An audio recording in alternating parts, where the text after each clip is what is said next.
Before the rise of man, before the Ice Age shaped the world, mammals were not the rulers of the earth.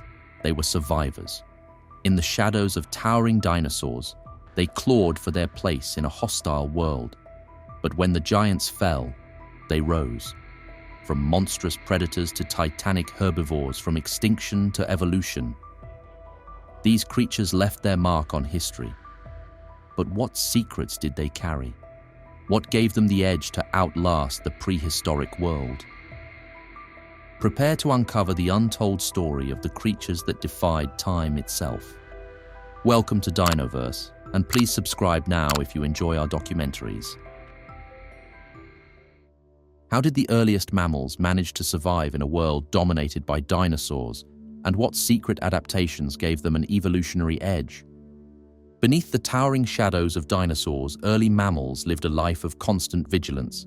They were not the rulers of their world, but the survivors, the quiet architects of the future. Unlike their reptilian overlords, these small creatures adapted to a life in the margins, finding safety where few others dared to tread. While dinosaurs basked in the heat of the sun, mammals found their advantage in darkness. They became creatures of the night, developing keen senses that allowed them to navigate a world unseen by their competition. One of their most crucial adaptations was their heightened sense of smell and hearing. With vision limited under the cover of night, early mammals evolved an acute awareness of their surroundings, able to detect the faintest rustle of movement or the scent of an approaching predator. Their brains, though small compared to modern standards, were advanced for their time, allowing them to process sensory information quickly.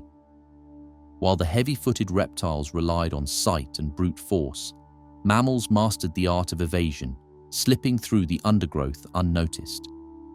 But survival was not just about hiding. These creatures developed another secret weapon: warm-blooded metabolism. Unlike cold-blooded reptiles that depended on external heat sources to stay active, mammals could generate their own body heat, giving them the ability to hunt, move, and react even when temperatures dropped. This constant internal warmth meant they could remain active in conditions that left dinosaurs sluggish, seizing moments of opportunity while others lay dormant. It was this unseen advantage that would set the stage for their rise long after the age of dinosaurs had passed. Reproduction also played a vital role in their survival strategy. Unlike many reptiles, which laid large numbers of eggs and left them vulnerable to predation, early mammals developed a different approach. They began giving birth to live young, nurturing them in protective burrows and hollowed-out tree stumps. This parental care increased the chances of offspring survival, allowing them to grow under the watchful eyes of their mothers. It was a slow, careful method of reproduction, but in a world where danger lurked at every corner, it was the difference between extinction and endurance. Another key adaptation was their diverse diet. Where many dinosaurs had strict dietary needs, carnivores requiring meat, herbivores relying on specific plants, mammals became opportunistic feeders. They consumed whatever was available, from insects and small prey to seeds and fruits. This ability to shift their diet based on the changing seasons made them remarkably resilient to environmental shifts. When food sources dwindled for other creatures, mammals simply adapted, finding nourishment where others could not. Some species even took to the trees, developing grasping limbs that allowed them to escape ground-dwelling predators. This was the first step toward an evolutionary path that would eventually lead to primates and much later humans. Others became expert burrowers, carving out intricate tunnel systems where they could sleep, hide, and raise their young in safety. The underground world provided a refuge from the chaos above, a secret stronghold where they could thrive away from the ever-present threat of predation. While dinosaurs ruled with size and strength, early mammals won with adaptability and cunning. They were the silent survivors, the ones who endured the reign of the giants by mastering the art of resilience. When the world finally changed, when the great thunderous footsteps of the dinosaurs faded, it was these small, unassuming creatures that emerged from the shadows, ready to claim the future. What made the giant short-faced bear one of the most terrifying predators to ever walk the earth? A shadow moves across the frozen plains, its silhouette stretching impossibly long in the dim light of an Ice Age sunset. This is no ordinary bear. It is the giant short-faced bear, a predator so uniquely designed for dominance that few creatures of its time could challenge it. Unlike the stocky, lumbering bears of today, this beast was built for speed, standing on long, powerful legs that made it faster than any modern grizzly. It could rear up to a height that dwarfed even the tallest humans, and when it charged, nothing could outrun it. Its skull was engineered for crushing power. The short, broad muzzle wasn't just an oddity of evolution, it was a biological weapon. With an immense bite force capable of shattering bone, it could rip through the toughest hides with ease. Some scientists believe it may have been a specialized scavenger, using its unparalleled sense of smell to detect a carcass from miles away. But that theory doesn't fully capture the sheer terror this predator must have inspired. A creature that fast, that strong, and that equipped for combat was unlikely to wait around for something else to make a kill. It could take down its own prey with brute force alone. What made the short-faced bear even more fearsome was its dominance over territory. Unlike wolves, which hunt in packs, this was a solitary giant, meaning it had to control vast hunting grounds to sustain its enormous size. Any competitor, whether another predator or a desperate scavenger, had little choice but to yield. Evidence suggests that even saber-toothed cats and dire wolves would have struggled to challenge this monster when it came to a fresh kill. It had the muscle to back up its claim, and a single swipe of its massive claws could end any dispute instantly. Then there was its diet. This was no gentle omnivore snacking on berries and fish. Studies of its bones reveal a heavy reliance on meat, meaning it likely fed at the top of the food chain. Its powerful forelimbs could pin struggling prey to the ground, while its crushing jaws finished the job. Some fossils even suggest healed injuries, meaning these bears fought, possibly even with each other, over food, mates, or territory. A battle between two of these giants would have been an earth-shaking event, a clash of raw power that few Ice Age creatures could have survived witnessing up close. And yet, for all its adaptations, the world eventually changed in ways this apex predator could not keep up with. As the Ice Age drew to a close, its prey dwindled, and with it, the reign of one of Earth's most terrifying hunters came to an end. But while it no longer roams the frozen wilds, its fossils remain, silent testaments to a time when nothing could challenge the giant short-faced bear. How did Paraceratherium, the largest land mammal in history, grow to a size rivaling the dinosaurs? Towering over the ancient plains, Paraceratherium was a creature of almost impossible proportions. Its sheer size was an evolutionary triumph, a product of environmental opportunity, biological efficiency, and the relentless arms race of survival. Unlike modern rhinoceroses, which it is distantly related to, this colossus had no need for horns. Its best defense was its immense bulk, a fortress of muscle and bone that few predators could even attempt to challenge. But growing to such a staggering size required more than just luck. It was the result of precise evolutionary advantages that allowed it to dominate its ecosystem without opposition. One of the most critical factors behind Paraceratherium's gigantism was the vast open landscapes it roamed. These were not dense forests filled with tangled undergrowth, but sweeping floodplains and savannas where height was an asset. Being enormous meant it could reach vegetation other herbivores could not, stripping the highest branches of trees and consuming vast amounts of food without competition. Its long neck, far from being an awkward burden, was a carefully balanced adaptation that allowed it to graze on treetops, much like modern giraffes. While smaller herbivores had to contend with seasonal shortages and competition for low-growing plants, Paraceratherium had an endless supply of nourishment above their reach. Growing to such an incredible size also came with an unexpected advantage: energy efficiency. A larger body retains heat better, making it less vulnerable to temperature fluctuations. With its massive bulk, Paraceratherium could sustain itself on less food relative to its size compared to smaller mammals, which needed to eat almost constantly to maintain body heat and energy levels. This allowed it to move great distances in search of food and water, a necessity for an animal requiring such an enormous intake of nutrients. Fossils suggest it roamed vast territories, migrating with the shifting climate and following the cycles of vegetation growth across ancient landscapes. But size alone was not enough. To sustain such a massive frame, Paraceratherium needed a skeleton that could support its immense weight without collapsing under the strain. Its limb bones were thick and pillar-like, more similar to those of elephants than to modern rhinos. This column-like structure distributed weight efficiently, preventing excessive stress on any one joint or muscle group. Unlike smaller, more agile mammals, it likely moved with a slow, deliberate gait, relying on endurance rather than speed to travel across the land. But with no natural predators large enough to take it down, there was rarely a need for haste. Still, being a giant came with its own risks. The energy required to grow and sustain such a body meant Paraceratherium had to consume an enormous amount of food daily. In times of environmental change, when drought struck or plant life dwindled, its size became as much of a liability as it was an advantage. Fossil evidence suggests that as the world shifted, forests gave way to drier, more arid landscapes, reducing the available food sources this giant depended on.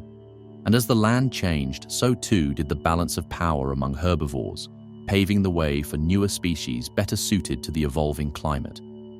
Though it vanished long before humans ever set foot on the Earth, Paraceratherium remains one of nature's greatest experiments in gigantism. Its fossils whisper a story of a world where mammals, not dinosaurs, reached for the skies, proving that even in an age without towering reptiles, evolution was still capable of producing giants.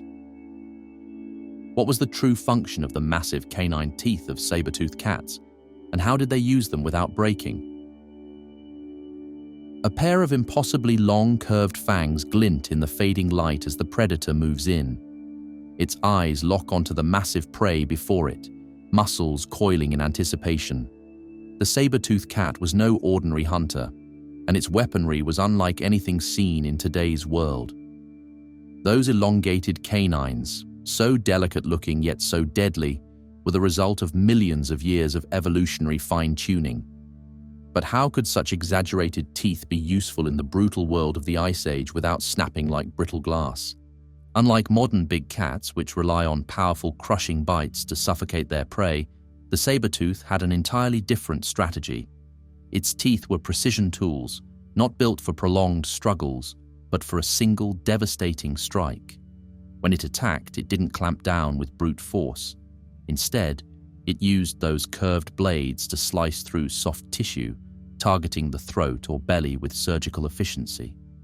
One well-placed bite could sever arteries, causing rapid blood loss and bringing even the largest prey to the ground in moments. This specialized killing method required more than just teeth. It demanded an entire body built for controlled power. Unlike the sleek, chase-oriented build of a modern lion, saber-toothed cats had thick, muscular forelimbs designed to wrestle struggling prey into submission. They likely used these powerful arms to pin their victims before delivering the fatal bite, ensuring their delicate fangs met as little resistance as possible. Their necks were also highly flexible, allowing them to angle their bite precisely, striking deep and fast before retreating to avoid counterattacks. But with such extreme weaponry came extreme vulnerabilities. Those fangs, while deadly, were also fragile in the wrong conditions. A misplaced bite against bone could spell disaster, snapping a tooth and leaving the cat at a severe disadvantage. This suggests that saber-toothed cats were not reckless killers. They had to be precise, calculating each attack to ensure maximum damage with minimal risk. Fossil evidence even shows signs of healed injuries, suggesting that not every hunt ended in success. Some cats survived broken fangs or jaw injuries, perhaps relying on scavenging or social cooperation while they healed. Their teeth also dictated their choice of prey. Unlike modern big cats, which often take down struggling victims with prolonged suffocation, saber-toothed cats likely targeted slower, thick-skinned herbivores that relied more on bulk than speed. Creatures like giant ground sloths or young mammoths may have been ideal targets, as their size made them difficult to chase but easier to ambush. Some theories even suggest that saber-toothed cats worked together much like modern lions, using their combined strength to bring down animals many times their size. And yet, for all their lethal adaptations, saber-toothed cats eventually vanished, their oversized canines fading into the fossil record. Whether it was a changing climate, a shift in prey availability, or competition from more adaptable predators, the world moved on without them. But the mystery of their teeth remains, a testament to one of evolution's most extreme and efficient killing designs. How does Arctocyon, a mammal that looked like a mix between a bear, a dog, and a marsupial, give us insight into evolution's wild experiments? Its teeth tell one story, its limbs tell another, and its body shape refuses to settle into a single category. Arctocyon is a creature that defies easy classification, an evolutionary experiment that seems like nature couldn't quite decide what it wanted to be. This ancient mammal, existing in a time when the world was still finding balance after the dinosaurs' extinction, is one of the strangest reminders that evolution is not a straight line.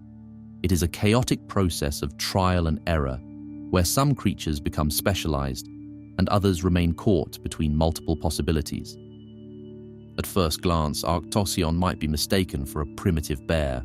It had a sturdy build, powerful limbs, and a robust skull. But unlike modern bears, it had long, flexible ankles, suggesting it was surprisingly agile, perhaps able to climb trees or navigate dense forests with ease. Then there were its teeth, sharp, pointed, and far too carnivorous looking for an animal that was supposedly omnivorous. It had the dentition of a predator, yet it likely supplemented its diet with fruit and plants, making it a true generalist in a world still sorting out its food chains. What makes Arctocyon such a fascinating case study in evolution's unpredictability is that it belongs to a group of mammals known as condylarths, a diverse and often bizarre collection of early placental mammals. This group is thought to include the distant ancestors of hoofed animals like deer and horses, yet Arctocyon looks nothing like them. It has no hooves, no grazing adaptations, and no clear connection to the elegant, fleet-footed creatures that would later dominate the plains. Instead, it seems to occupy a strange in-between space, part predator, part omnivore, part climber, part runner. It is a reminder that not every lineage has a clear trajectory, and some animals were evolutionary dead ends, existing as temporary solutions to an ever-changing world. The presence of such an adaptable and ambiguous creature also speaks to the instability of its time. This was an era of rapid diversification, where mammals were filling ecological roles left vacant by the vanished reptiles that once ruled the earth. Arctocyon's mixed features suggest it was a highly opportunistic animal, capable of thriving in different environments by not specializing too much in any one way of life.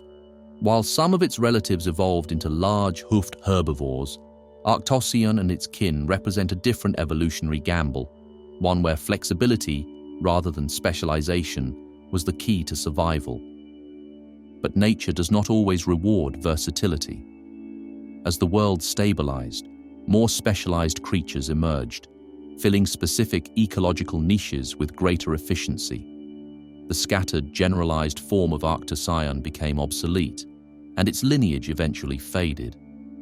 Yet its strange anatomy, its mismatched traits, and its existence as an evolutionary question mark remain, a fossilized reminder that sometimes nature doesn't create perfect designs. It simply experiments, seeing what works until something better comes along. What role did giant carnivorous birds play in ecosystems where they competed with mammals to be the top predator? A shadow moves across the grasslands, but it doesn't belong to a mammal. It belongs to a towering, flightless predator with a hooked beak and eyes that lock onto its prey like a precision-guided weapon. This is a giant carnivorous bird, one of the last remnants of a world where mammals weren't the only ones vying for dominance. In certain ecosystems, these massive avian hunters weren't just competing with mammals. They were challenging them for the throne as apex predators. Unlike their mammalian rivals, these birds had no claws, no fangs, no crushing jaws lined with serrated teeth. What they had instead was speed, power, and a killing tool that had been refined over millions of years.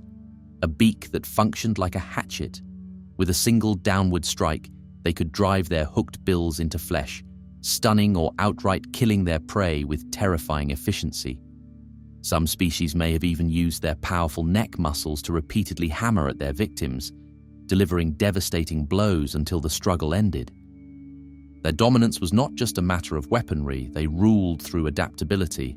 Unlike mammals, which required high-energy input to maintain their body heat and fuel their constant movement, these birds could afford to be patient.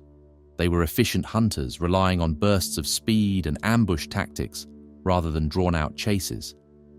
This gave them an advantage in environments where food sources were unpredictable, allowing them to outlast mammalian predators in times of scarcity. But they weren't just competing with mammals for food. They were shaping the behavior of the entire ecosystem. Their presence meant that early predatory mammals had to develop new strategies. Some became faster, learning to evade these towering killers with agility. Others became more social, forming packs that could drive away a lone bird that otherwise would have been untouchable. The rise of these avian predators forced mammals to evolve, creating an arms race where intelligence, speed, and teamwork became the keys to survival. Despite their dominance, there was one battlefield where mammals had the upper hand: endurance. While these birds were lethal in short bursts, they lacked the stamina of their mammalian competitors. Predatory mammals could track prey over long distances, pursuing them relentlessly in a way no giant bird ever could. Over time, as climates shifted and forests gave way to open landscapes, this endurance became a deciding factor. Mammalian predators began to take over, gradually pushing these birds into smaller and more isolated regions. The eventual disappearance of these avian giants was not a sudden event, but a slow retreat. As mammals became faster, more intelligent, and better adapted to dynamic environments, the reign of the terror birds and their kin came to an end. But for millions of years, they were more than just relics of a prehistoric world. They were proof that mammals did not always have a monopoly on power, and in the right conditions, with the right adaptations, the balance of nature could have tipped in their favor instead. What exactly was Andrewsarchus, and could this massive predator have been the largest carnivorous mammal of all time? A skull nearly a meter long lies buried beneath layers of hardened earth. Its jaws are lined with powerful teeth, some sharp and cutting, others blunt and crushing. This is the only known fossil of Andrewsarchus, a creature whose true nature remains one of prehistory's greatest enigmas. Was it the largest carnivorous mammal to ever live? Or was it something else entirely, an animal that defies easy classification, just as its closest relatives do today? At first glance, Andrewsarchus looks like it should be a giant predator, a land-walking terror rivaling the biggest mammalian hunters in history. Its massive skull, broad and thick, suggests incredible bite force, but its teeth are not those of a dedicated hyper-carnivore like a saber-toothed cat or a dire wolf. Instead, they are a mix of cutting and crushing teeth, more suited for an opportunistic diet. This leaves scientists with more questions than answers. Did Andrewsarchus chase down prey, scavenging when necessary?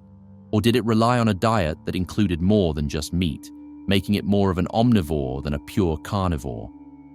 Its body shape remains a mystery, as no complete skeleton has ever been found, but based on its skull and comparisons to its closest relatives, it may have resembled something between a giant hyena and a bulky, long-legged wolf.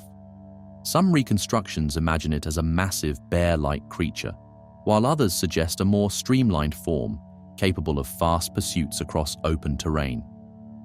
Whatever its true build, one thing is certain: it was one of the largest terrestrial mammals of its time, possibly towering over any predator it shared its world with.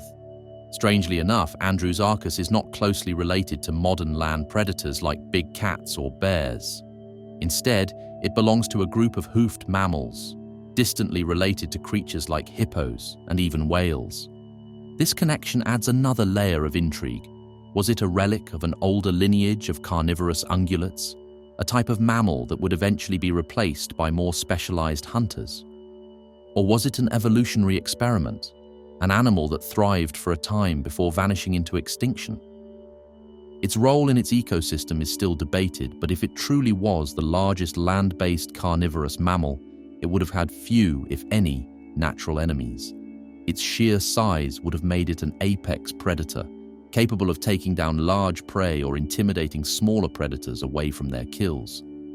If it was more of a scavenger, it could have relied on its powerful jaws to crush bones, feeding on carcasses left behind by other hunters.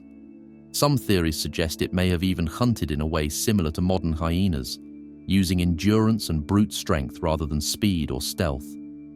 But despite its massive size and possible dominance, Andrewsarchus is a ghost of the past, known only from a single skull. Without more fossils, its true nature remains speculation, its story incomplete. Was it truly the largest carnivorous mammal to ever walk the earth? Or was it simply one of many forgotten giants, an evolutionary experiment lost to time? Until new discoveries emerge, Andrewsarchus remains one of prehistory's greatest mysteries.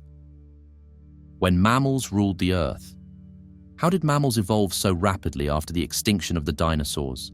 And what allowed them to suddenly dominate the planet? A world once filled with towering reptiles was suddenly silent. The impact that ended the reign of the dinosaurs left behind a landscape of devastation, where the old rulers had been wiped away, and only the smallest and most adaptable creatures remained. In the shadows of this new world, mammals seized their opportunity. They had been living alongside dinosaurs for millions of years, small and unnoticed, surviving in the margins. But with their competition gone, they expanded into every available niche, evolving at an unprecedented pace and transforming the planet into the age of mammals. One of the key reasons mammals took over so quickly was their ability to adapt to extreme conditions. Unlike reptiles, which relied on external heat to regulate their bodies, mammals generated their own warmth. This allowed them to thrive in the unstable and rapidly changing climate that followed the asteroid impact. While many surviving reptiles were restricted to warmer regions, mammals spread across the planet, inhabiting environments that would have been impossible for cold-blooded creatures to endure. Their reproduction strategy also played a crucial role. While dinosaurs laid eggs, which were vulnerable to predators and environmental changes, mammals gave birth to live young. This meant they could protect and nourish their offspring within their own bodies, increasing the survival rate of each generation. Some mammals, particularly those that would later evolve into primates, developed strong maternal care, ensuring that their young had a better chance at survival in a dangerous and competitive world. But adaptability alone wasn't enough. Mammals had another advantage, the ability to diversify at an astonishing rate. With no dominant predators or herbivores left to control the landscape, mammals evolved into every possible role. Some became massive plant eaters, filling the void left by the giant herbivorous dinosaurs. Others grew sharp teeth and powerful limbs, evolving into apex predators. Within a few million years, mammals had taken over the ecological roles that dinosaurs had once dominated, but with an entirely different set of evolutionary tools. Their intelligence and problem-solving abilities also gave them an edge. Mammals had larger brains relative to their body size compared to most reptiles, allowing for more complex behaviors. Early carnivorous mammals, for example, likely relied on strategy and cooperation, while herbivorous species developed new ways to avoid predators. This intelligence allowed them to quickly adapt to challenges, whether it was a changing climate, new competition, or the rise of another powerful predator. As forests expanded and new ecosystems formed, mammals continued to evolve in every direction. Some took to the trees, developing grasping hands and keen eyesight. Others ventured into the water, setting the stage for the eventual rise of creatures like whales. On land, the diversity exploded. Hoofed mammals, rodent-like burrowers, enormous herbivores, and fast-running predators all emerged in a blink of evolutionary time. They were no longer the hidden survivors of the dinosaur era. They had become the undisputed rulers of the planet. What bizarre transitional fossils prove that modern whales once walked on land, and what do they reveal about life's incredible adaptability? A creature lumbers along the shoreline, its elongated body swaying as it moves between land and water. Its legs are still strong enough to support its weight, but its toes are webbed, its movements awkward. It is no longer built for running, yet it has not fully committed to the ocean either. This is not a reptile, nor is it a modern whale. It is a relic of transformation, one of evolution's most striking experiments in adaptation, an ancestor of today's largest marine mammals caught between two worlds. The fossil record tells an extraordinary story. Among the most bizarre of these transitional forms is Pachycetus, an early whale ancestor that looked nothing like the giants that roam the oceans today. It had a long snout filled with sharp teeth, a body shaped like a lean carnivore, and limbs that were still fully functional for walking. But its inner ear structure, used for balance and hearing, was unmistakably similar to that of modern whales, hinting at a future beneath the waves. It hunted in rivers and coastal waters, already showing the first steps toward an aquatic life. Then came Ambulocetus, a true walking whale. Its legs were stocky but powerful, its feet likely webbed, allowing it to swim with ease while still retaining the ability to move on land. Its spine had become more flexible, allowing for undulating movements similar to those of otters or crocodiles. This was a predator that no longer relied purely on running, but instead had begun to master the art of the ambush, striking from the water rather than chasing its prey across the land. It was a living contradiction, both a land hunter and a water-dwelling stalker, a mammal on the verge of a complete transformation. As time passed, the fossils reveal an even deeper commitment to the ocean. Rhodhocetus had shorter limbs and a more streamlined body, making it a far better swimmer. Its tail showed the first hints of developing into a powerful propulsion system, an early step toward the tail-driven movement that whales use today.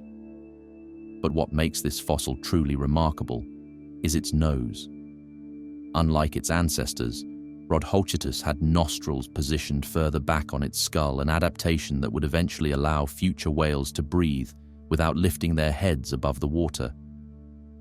And then there is Basilosaurus, a creature so unlike its predecessors that it might as well have been mistaken for a sea serpent. This was no more a land dweller. Its body had elongated into a sleek, serpentine shape. Its legs had shrunk to near useless vestiges, and its movement was powered by an enormous tail. It still had tiny hind limbs, evolutionary remnants of its past, but they were now functionless, a ghost of the life it once lived on land. With this transition, whales had fully committed to the ocean, giving up their terrestrial roots for a life dominated by the waves. These fossils are more than just remnants of ancient creatures. They are proof that nature does not work with rigid boundaries. The evolution of whales is one of the most dramatic transformations in the history of life, a journey from land to sea that defies conventional expectations. It is a testament to the power of adaptation, showing that even the most extreme changes are possible when survival demands it. How did the earliest primates live, and what makes them different from today's monkeys, apes, and humans? A small shape moves through the dense canopy, its fingers grasping onto a branch with effortless precision. It pauses, large eyes scanning for danger before leaping to another tree in near silence. This is not a monkey nor an ape nor anything that would be immediately familiar today. This is an early primate, a creature that lived in a world vastly different from the one its descendants would inherit. It was not the dominant species of its time, nor was it particularly large or powerful, but it carried something unique, a set of adaptations that would one day shape the course of evolution in ways unimaginable. Unlike modern primates, which vary in size, diet, and social structure, these early ancestors were small, lightweight, and built for survival in an unforgiving environment. They lived in a world still recovering from the cataclysm that wiped out the dinosaurs, a planet where forests were rapidly expanding and filling with new life. Their bodies were adapted for an existence spent almost entirely in the trees. Instead of running on the ground, they navigated through the branches, relying on their grasping hands and feet to cling, climb, and leap with incredible agility. This was their greatest advantage. While larger animals ruled the forest floor, these early primates thrived above them, exploiting a world others could not. One of the most significant differences between these early species and modern primates lies in their sensory adaptations. Fossils suggest they had large, forward-facing eyes, giving them excellent depth perception, an essential trait for animals that moved through a three-dimensional environment full of unpredictable gaps and obstacles. But unlike modern monkeys and apes, their vision was likely not as finely tuned to color. Instead, they relied heavily on contrast and movement detection, a skill that helped them spot predators and prey in the dim light of the forest understory. Their diet also set them apart. While many primates today are omnivorous, consuming everything from fruit to insects to small vertebrates, the earliest primates were likely specialized feeders, relying heavily on soft fruits, nectar, and insects. Their teeth suggest a diet suited for shearing and puncturing rather than grinding tough vegetation. This delicate balance of being both predator and prey meant they had to stay constantly alert, using their small size and agility to avoid the dangers lurking below. Another major distinction between these early primates and their modern relatives is their social behavior. While today's primates often live in complex social groups, communicating through vocalizations and body language, the earliest members of this lineage may have been far more solitary. Fossil evidence suggests they were nocturnal, using the cover of darkness to avoid daytime predators. This lifestyle may have limited their need for large social structures, favoring a more independent way of life rather than the troop-based societies seen in many of their descendants. Over time, as climates changed and forests transformed, these early primates adapted in different ways. Some evolved stronger limbs and longer tails, leading to the first true monkeys, while others developed larger brains and more complex social behaviors, setting the stage for the eventual rise of apes, and much later, humans. But in their time, they were simply another experiment in nature's endless process of adaptation. Small, elusive creatures that would unknowingly lay the foundation for an entire branch of life that would one day dominate the planet. What was Baluchitherium, and how did a mammal grow bigger than an elephant without collapsing under its own weight? A shadow looms over the treetops, moving with slow, deliberate steps. It is not a dinosaur, though its sheer size rivals some of the largest land creatures to ever walk the earth. This is Baluchitherium, the giant that defies expectations, a mammal so immense that it challenges the very limits of biology. Unlike the elephants of today, it had no tusks, no trunk, just an impossibly long neck, a massive barrel-shaped body, and limbs like towering columns of living stone. But how did such an animal even exist without its own weight becoming its downfall? Baluchitherium, also known as Paraceratherium, was a rhinoceros relative, but unlike its modern cousins, it had evolved for size rather than armor. Its skeletal structure was built for endurance, not speed. Unlike smaller mammals, which rely on flexible joints and swift movements, Baluchitherium had thick, pillar-like legs designed to distribute its enormous weight evenly. Its bones were not just large, but incredibly dense, preventing stress fractures and ensuring that each step did not put excessive strain on any single part of its body. The joints were reinforced, limiting excessive movement that could lead to injury, a crucial adaptation for an animal that could weigh as much as multiple modern elephants combined. But staying upright was only part of the equation. To maintain such a massive frame, Baluchitherium required a staggering amount of food. Unlike predators that rely on energy-rich meat, it had to consume vast quantities of vegetation every day. Its long neck gave it access to food sources that other herbivores couldn't reach, allowing it to strip leaves from the tallest trees without the need to compete with smaller plant eaters. This feeding strategy was an evolutionary advantage. It ensured that Baluchitherium never had to fight for resources on the ground, where competition was fiercest. However, such an enormous body required an efficient circulatory system. Pumping blood all the way to its head was no small task, and Baluchitherium likely had a powerful heart capable of generating the necessary pressure to keep its brain supplied with oxygen. Modern giraffes face a similar challenge, using specialized valves and thick-walled arteries to manage blood flow to their elevated heads, and Baluchitherium may have relied on a similar mechanism. Without such adaptations, simply lowering or raising its head too quickly could have caused dangerous fluctuations in blood pressure. Movement was another factor that had to be carefully balanced. Unlike fast-running mammals, which rely on long strides and flexible joints, Baluchitherium moved in a slow, energy-efficient manner. Its gait was likely similar to that of modern elephants, measured, deliberate, and designed to minimize stress on the body. Speed was not a priority. Sheer size was its best defense. Few predators, if any, would have dared to attack such a behemoth, meaning it had no need for agility or rapid bursts of movement. For millions of years, Baluchitherium thrived, dominating its environment with sheer scale. But like all giants, it was vulnerable to changes in its world. As climates shifted and forests gave way to drier landscapes, the towering trees it relied on for food became scarcer. The very adaptations that had allowed it to reach such an astonishing size now worked against it. While smaller, more adaptable mammals could migrate or shift their diets, Baluchitherium was locked into a way of life that left little room for change. And when the world no longer had room for creatures of its magnitude, the largest land mammal in history faded into the past, leaving only its colossal bones behind as proof that such a titan ever walked the earth. What was the most extreme defensive or offensive adaptation ever developed by a prehistoric mammal, and how did it function in battle? A wall of dust rises as two massive beasts collide, their armored skulls crashing together with the force of a wrecking ball. Neither backs down. This is not a battle between horned dinosaurs or thick-skulled reptiles. This is the brutal reality of Daeodon, a prehistoric mammal whose very existence was defined by violence. Towering over its rivals, this creature had evolved a skull reinforced for impact, a mouth filled with bone-crushing teeth, and a body built for pure, unrelenting aggression. If there was ever a mammal designed for combat, it was this monstrous relative of modern pigs.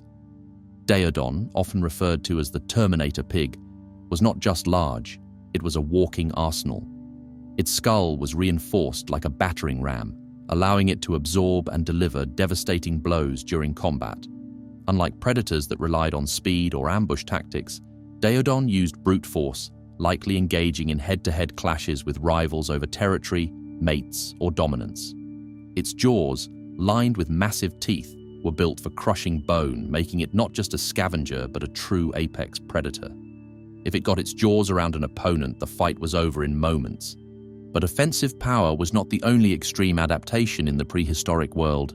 Defense could be just as terrifying. If Daeodon was the embodiment of raw aggression, then Glyptodon, the giant armored relative of modern armadillos, was the ultimate fortress.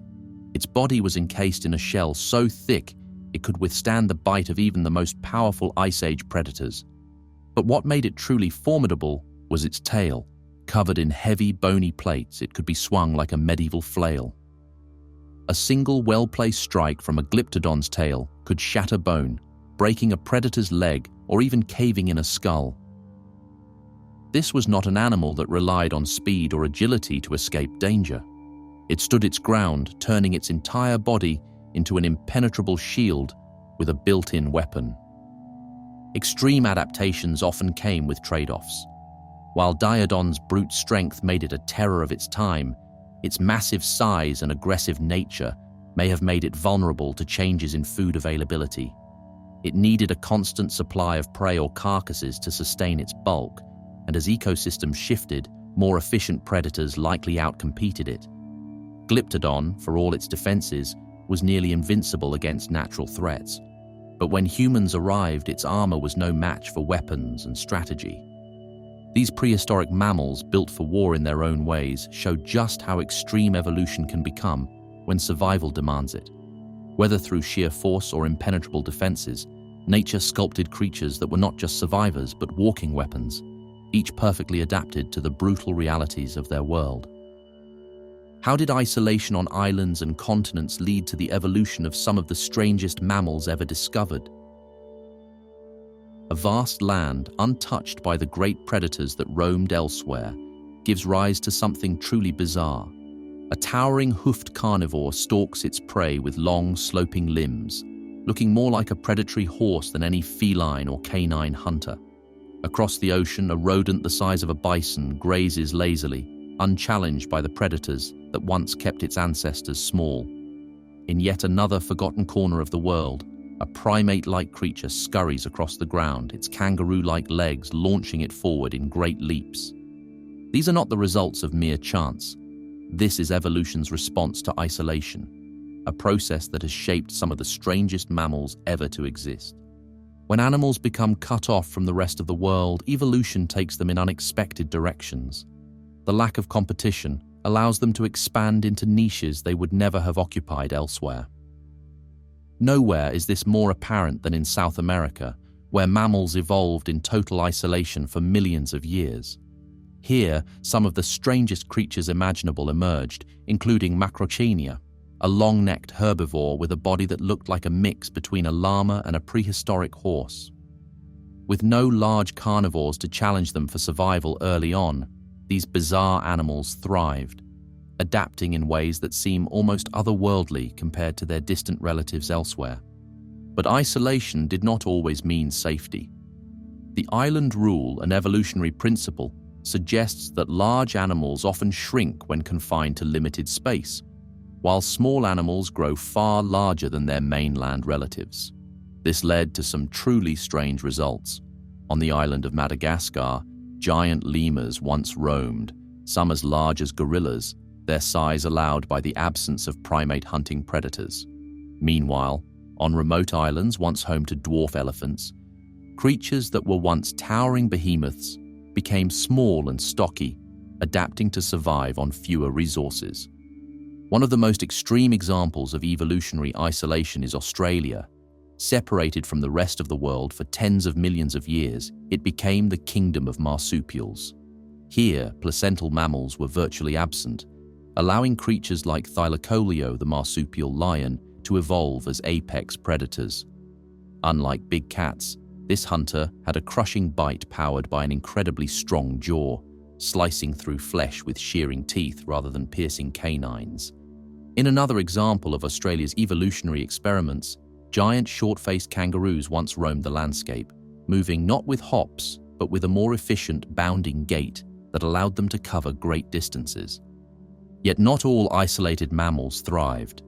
Those that became too specialized found themselves vulnerable to the slightest change in climate or the arrival of new competition. Many of these creatures met their end when outside species invaded their territories, often in the form of humans. The giant lemurs of Madagascar vanished under the pressure of hunting, and the dwarf elephants of Mediterranean islands were wiped out after new predators arrived. The lost continents and isolated islands of the past revealed just how unpredictable evolution can be. When cut off from the rest of the world, mammals did not just survive, they transformed, adapting in ways that made them unrecognizable from their relatives elsewhere. Some became giants, others became dwarfs, and a few became something that defies comparison, proving that nature never follows a single rulebook when given the chance to experiment.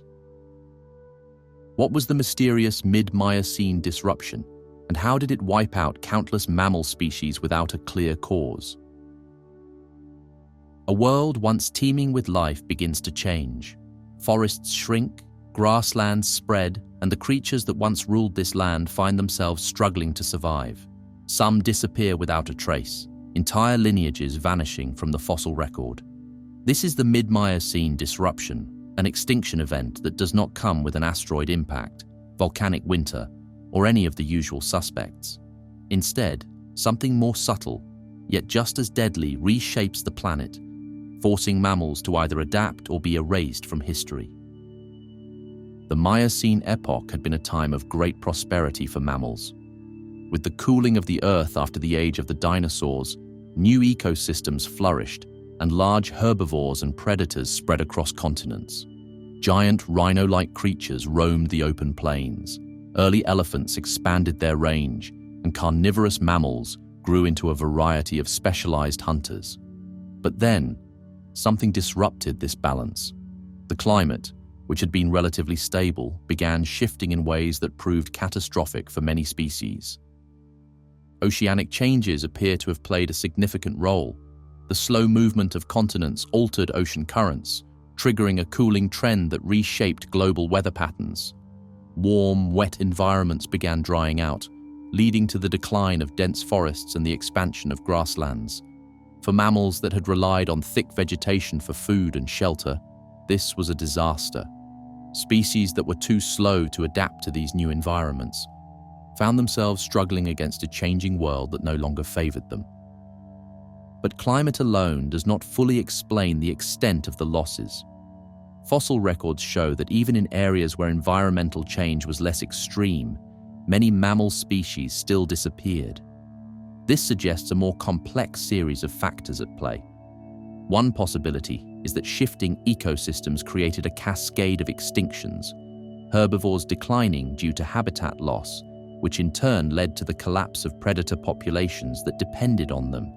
Even small disruptions in the food chain can lead to rapid declines, especially for species that are highly specialized.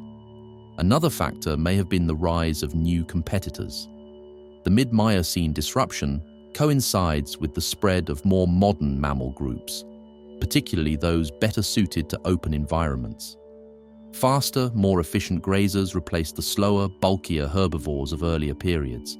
Predators that could cover greater distances and hunt in packs outcompeted solitary ambush hunters. This period saw the rise of the ancestors of many of today's dominant mammal species, pushing older lineages toward extinction. Whatever the exact cause, the result was a significant loss of biodiversity. Many of the great mammals that had flourished earlier in the Miocene were gone, their ecological roles taken over by species better adapted to the new world. What makes the mid-Miocene disruption so mysterious is that it lacks the dramatic, singular event seen in other extinctions. There was no asteroid impact, no sudden volcanic outburst, just a slow but relentless shift that reshaped life on Earth in ways that would set the stage for the animals that dominate the planet today. Which were the first mammals to evolve into dedicated hunters, and how did they take down their prey?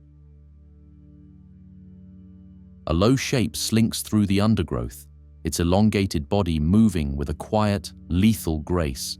Its jaws, lined with serrated teeth, are built for slicing flesh. Its sharp claws dig into the soft earth as it creeps closer, waiting for the perfect moment to strike. This is not a saber-toothed cat or a wolf. It is one of the earliest true mammalian predators, a relic from a time when mammals were just beginning to challenge the dominance of reptiles. Before the great Ice Age hunters, before the rise of massive carnivorous placental mammals, there were creatures like Repenomamus and Hyaenodon, ancient killers that set the stage for every mammalian predator that followed. One of the earliest examples of a mammal that actively hunted rather than scavenged was Repenomamus, a stocky, badger-like predator that lived in a world still ruled by dinosaurs. Fossil evidence reveals something remarkable. This mammal wasn't just preying on small insects or carrion. It was capable of hunting juvenile dinosaurs. Its teeth, a combination of sharp incisors and powerful molars, suggest it could deliver a crushing bite, tearing through flesh and bone with surprising efficiency. Unlike the small, nocturnal mammals that scurried in the shadows, Repenomamus was bold, aggressive, and big enough to challenge young reptilian prey. But as time passed and the dinosaurs disappeared, mammals rapidly expanded into new ecological roles. With reptilian apex predators gone, the world saw the rise of Hyaenodon, a long-jawed carnivore that took mammalian hunting to an entirely new level. Hyaenodon was built for raw power. Its skull, long and narrow, gave it an exceptional bite force, allowing it to crush bones and rip apart flesh with ease.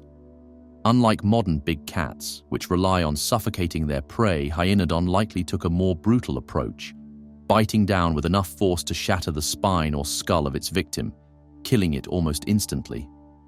Unlike earlier mammalian predators, which relied on ambush tactics, Hyaenodon was built for endurance.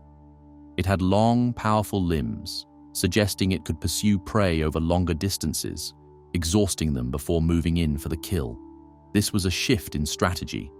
Rather than waiting for an opportunity to strike, these mammals actively chased down their meals, a hunting method that would later be perfected by wolves and big cats. The success of these early mammalian predators paved the way for the diverse range of hunting strategies seen in later species. Some, like the saber-toothed cats, specialized in precision killing, using their massive fangs to deliver a single fatal wound. Others, like the dire wolves, relied on teamwork and endurance, wearing down prey through relentless pursuit. But the foundations of all these methods can be traced back to creatures like Reponomamus and Hyaenodon, the first mammals to step out of the shadows and take their place as dominant hunters. How did climate change shape the lives of Ice Age megafauna, and what ultimately led to their extinction? The world was a battlefield of ice and fire, shifting between brutal cold and fleeting warmth. Towering mammoths moved in herds across the frozen tundra, their long, shaggy coats shielding them from the relentless winds. Gigantic ground sloths, slow but powerful, tore through dense vegetation in temperate regions that would one day become deserts. The saber-toothed cats, ambush predators of terrifying precision, lurked in the shadows of ancient forests. These were the megafauna of the Pleistocene, creatures built to endure the extremes of their time. But no adaptation, no evolutionary advantage could prepare them for what was coming. As glaciers advanced and retreated, the very landscape transformed beneath their feet. Vast grasslands flourished during colder periods, providing endless food for mammoths, bison, and woolly rhinoceroses. Predators followed, evolving to hunt in these open environments where sheer strength and patience were more valuable than speed. But when the ice receded, forests pushed forward, swallowing the open plains. The lush feeding grounds of the giants shrank, replaced by thick woodlands where smaller, more adaptable species thrived. Mammoths, once kings of the tundra, found themselves struggling in environments they were never built for. Water levels rose and fell unpredictably, isolating populations and cutting off migration routes that had sustained life for thousands of years. Seasons grew more erratic, forcing animals to adjust their breeding patterns, their hunting strategies, their very way of existence. Some species adapted, others fell behind. The largest and most specialized creatures suffered the most. When food was abundant, their massive bodies were an advantage, allowing them to dominate any ecosystem they entered. But as their world shifted, their size became a liability.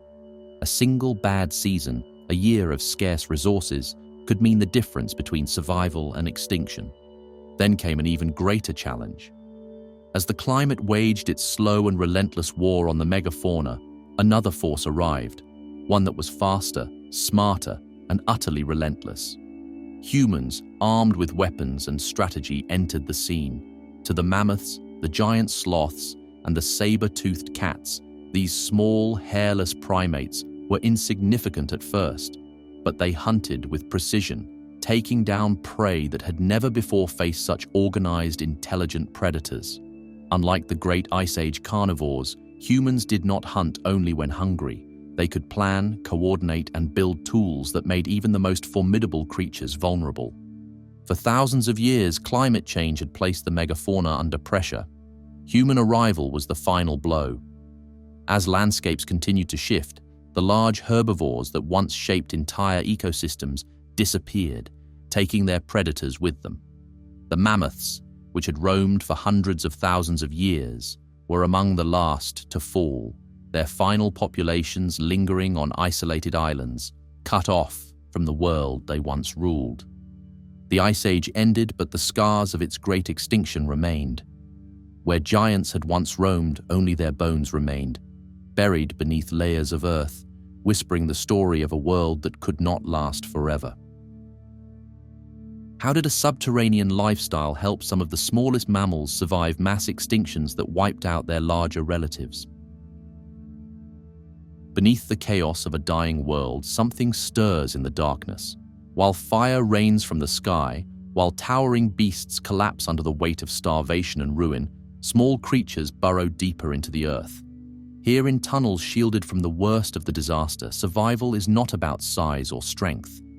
It is about patience, adaptability, and the ability to disappear when the world above turns hostile. The earliest mammals were never the giants of their ecosystems. They lived in the shadows of reptiles, dodging predators too large to ignore them.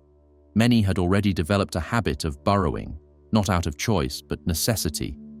When disaster struck, whether in the form of asteroid impacts, volcanic winters, or long droughts, those that lived underground had an undeniable advantage.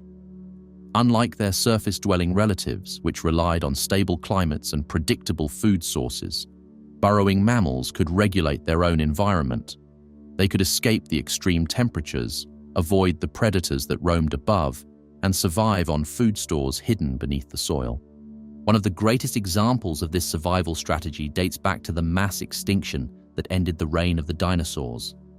While massive herbivores and apex predators perished in the collapse of ecosystems, small burrowing mammals endured. Some species fed on underground roots and insects, food sources that remained available when surface plants withered. Others entered states of dormancy, slowing their metabolism to conserve energy when resources became scarce.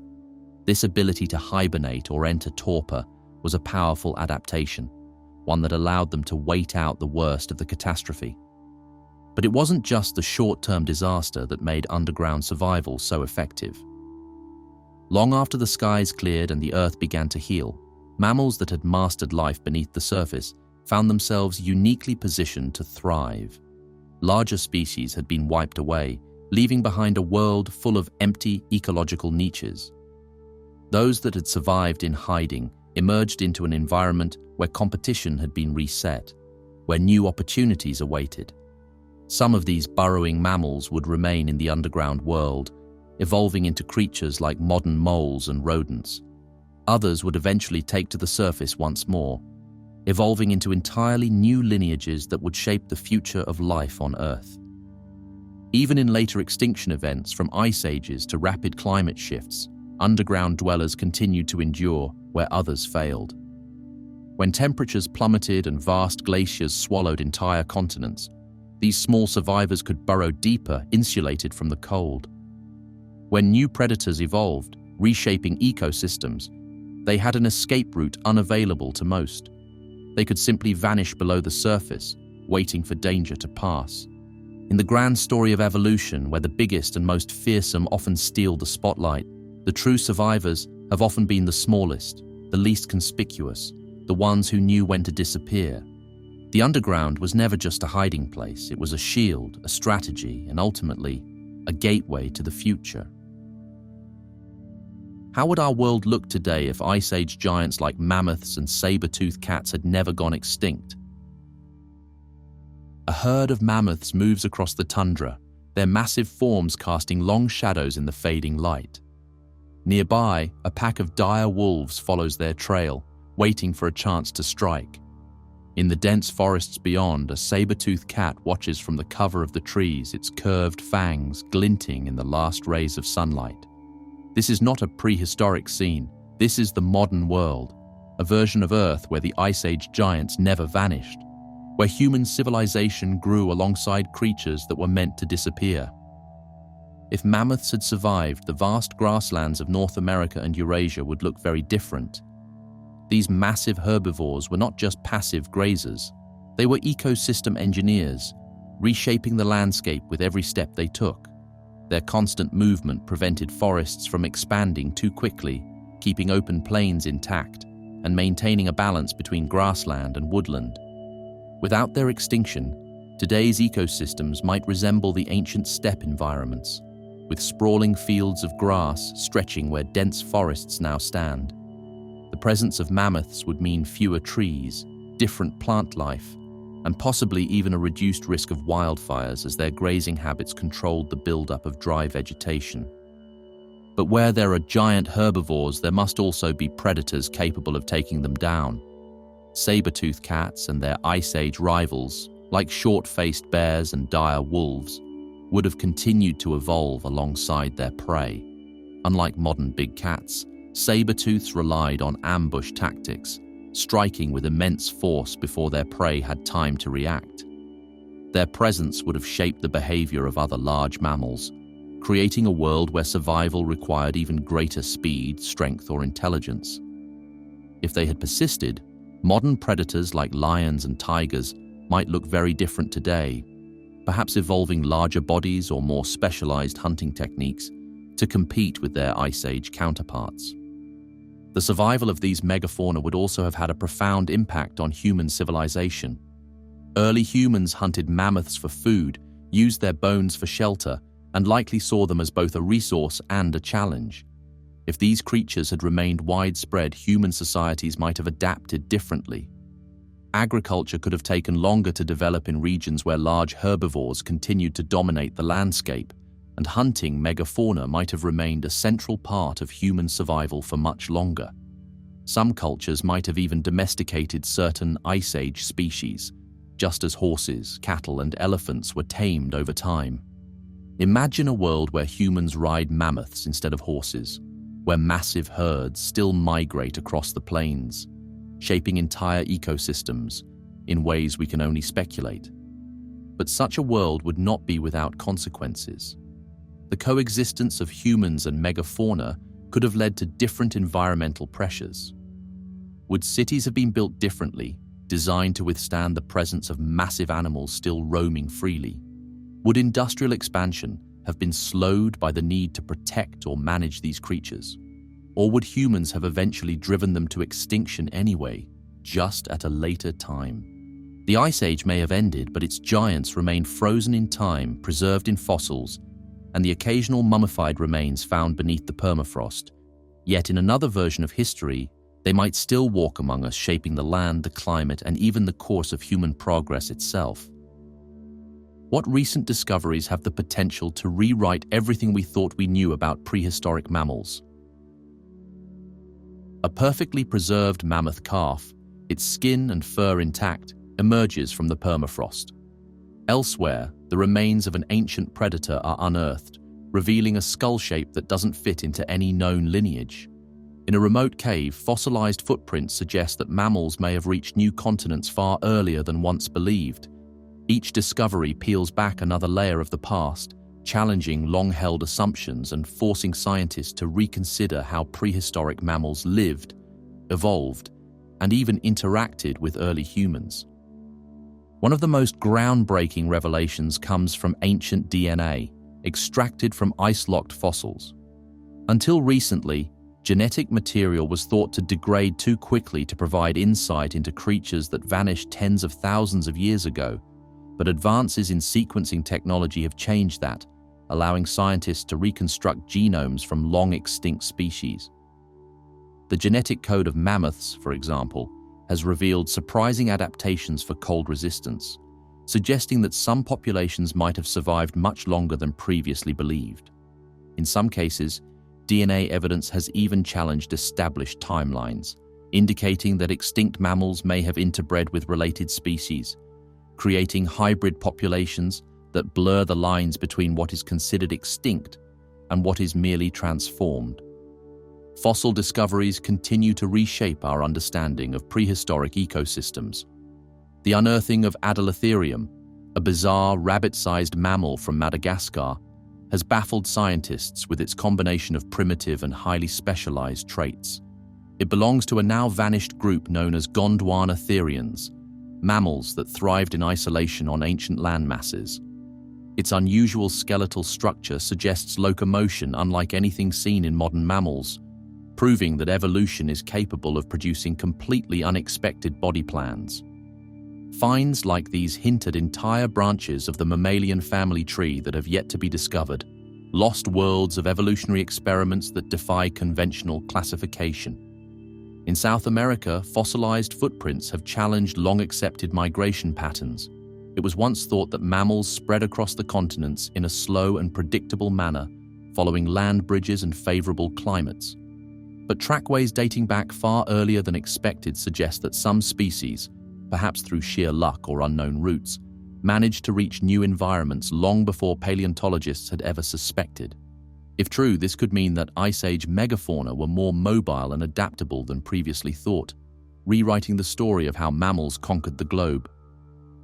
Even the behavior of prehistoric mammals is being reassessed. Fossilized bite marks and stress fractures in bones suggest that some species engaged in aggressive intraspecies combat, much like modern carnivores fighting over territory or mates. A recently studied Smilodon skull showed signs of healed wounds, meaning these saber-toothed cats may have survived serious injuries, possibly with the help of social bonds. If true, this would challenge the assumption that they were purely solitary predators, hinting at a more complex social structure than previously believed. Each new find complicates the story of prehistoric mammals rather than simplifying it. Instead of following a linear evolutionary path, they seem to have constantly experimented with form, behavior, and adaptation. With every preserved bone, every newly analyzed genome, and every unexpected footprint, the past grows less familiar, proving that the history of mammals is far from fully written. Did early mammals thrive in darkness to avoid dinosaurs? Soft footsteps move through the underbrush, barely making a sound. A small creature, no larger than a modern rat, stops and lifts its head, its whiskers twitching as it scans the darkness for danger. Its large, sensitive eyes catch the faintest glimmer of moonlight, revealing a world that its reptilian neighbors struggle to see. While dinosaurs rule the daylight, this mammal has adapted to a different realm, the night. In the prehistoric world, survival was often dictated by size, speed, and strength. But for the earliest mammals, the greatest advantage was knowing when to disappear. Fossil evidence suggests that for much of the Mesozoic era, mammals lived in the shadows, both figuratively and literally. Their small size allowed them to slip through cracks and crevices, avoiding the gaze of the dominant reptilian predators of the time. But what truly set them apart was their ability to function in near total darkness. Unlike dinosaurs, whose vision was often optimized for daytime hunting, early mammals had developed large eyes and an acute sense of smell, key adaptations for a nocturnal lifestyle. These traits were not just useful for avoiding predators, but also for hunting in low-light conditions. Small invertebrates, buried seeds, and hidden fruit became vital food sources, allowing these early mammals to carve out an ecological niche that the dinosaurs had largely ignored. Their sense of hearing may have been even more advanced. The structure of early mammalian skulls suggests that they possessed highly sensitive ears, capable of detecting even the faintest rustling of an insect or the distant movement of a stalking predator. This ability would have given them a distinct edge, allowing them to navigate in total darkness with precision. Some researchers believe that the complex inner ear structures seen in modern mammals, responsible for their incredible balance and spatial awareness, can be traced back to these early night-dwelling ancestors. Beyond their heightened senses, the very nature of being warm-blooded allowed mammals to thrive in cooler nighttime temperatures. Unlike reptiles, which relied on external heat sources to regulate their body temperature, mammals could remain active long after the sun had set. This gave them a consistent energy advantage, allowing them to forage for food at times when competition with reptiles was at its lowest. While the great predatory dinosaurs rested, these tiny creatures were scurrying through the underbrush, silently shaping the future of mammalian evolution. But being nocturnal was not just about survival, it was also about opportunity. In the darkness, these early mammals experimented with new behaviors and adaptations that would later define their evolutionary success. Some took to climbing, developing grasping limbs that allowed them to explore trees in search of food. Others became burrowers, digging deep into the earth to escape the dangers above. Over time, these behaviors led to the incredible diversity of mammals that would one day dominate the planet. When the dinosaurs finally fell, the world did not belong to the biggest or the strongest. It belonged to those who had already mastered the art of survival. The mammals that had spent millions of years perfecting their ability to navigate the night were suddenly free to step into the daylight, no longer hiding in the shadows. Their time had come, and the darkness that once protected them had also shaped the very traits that would allow them to rule a new world. Why did some mammals evolve to become giants while others stayed small? A distant rumble echoes across the open plains as an enormous beast moves slowly through the landscape. It dwarfs everything around it, its sheer mass making it untouchable to most predators.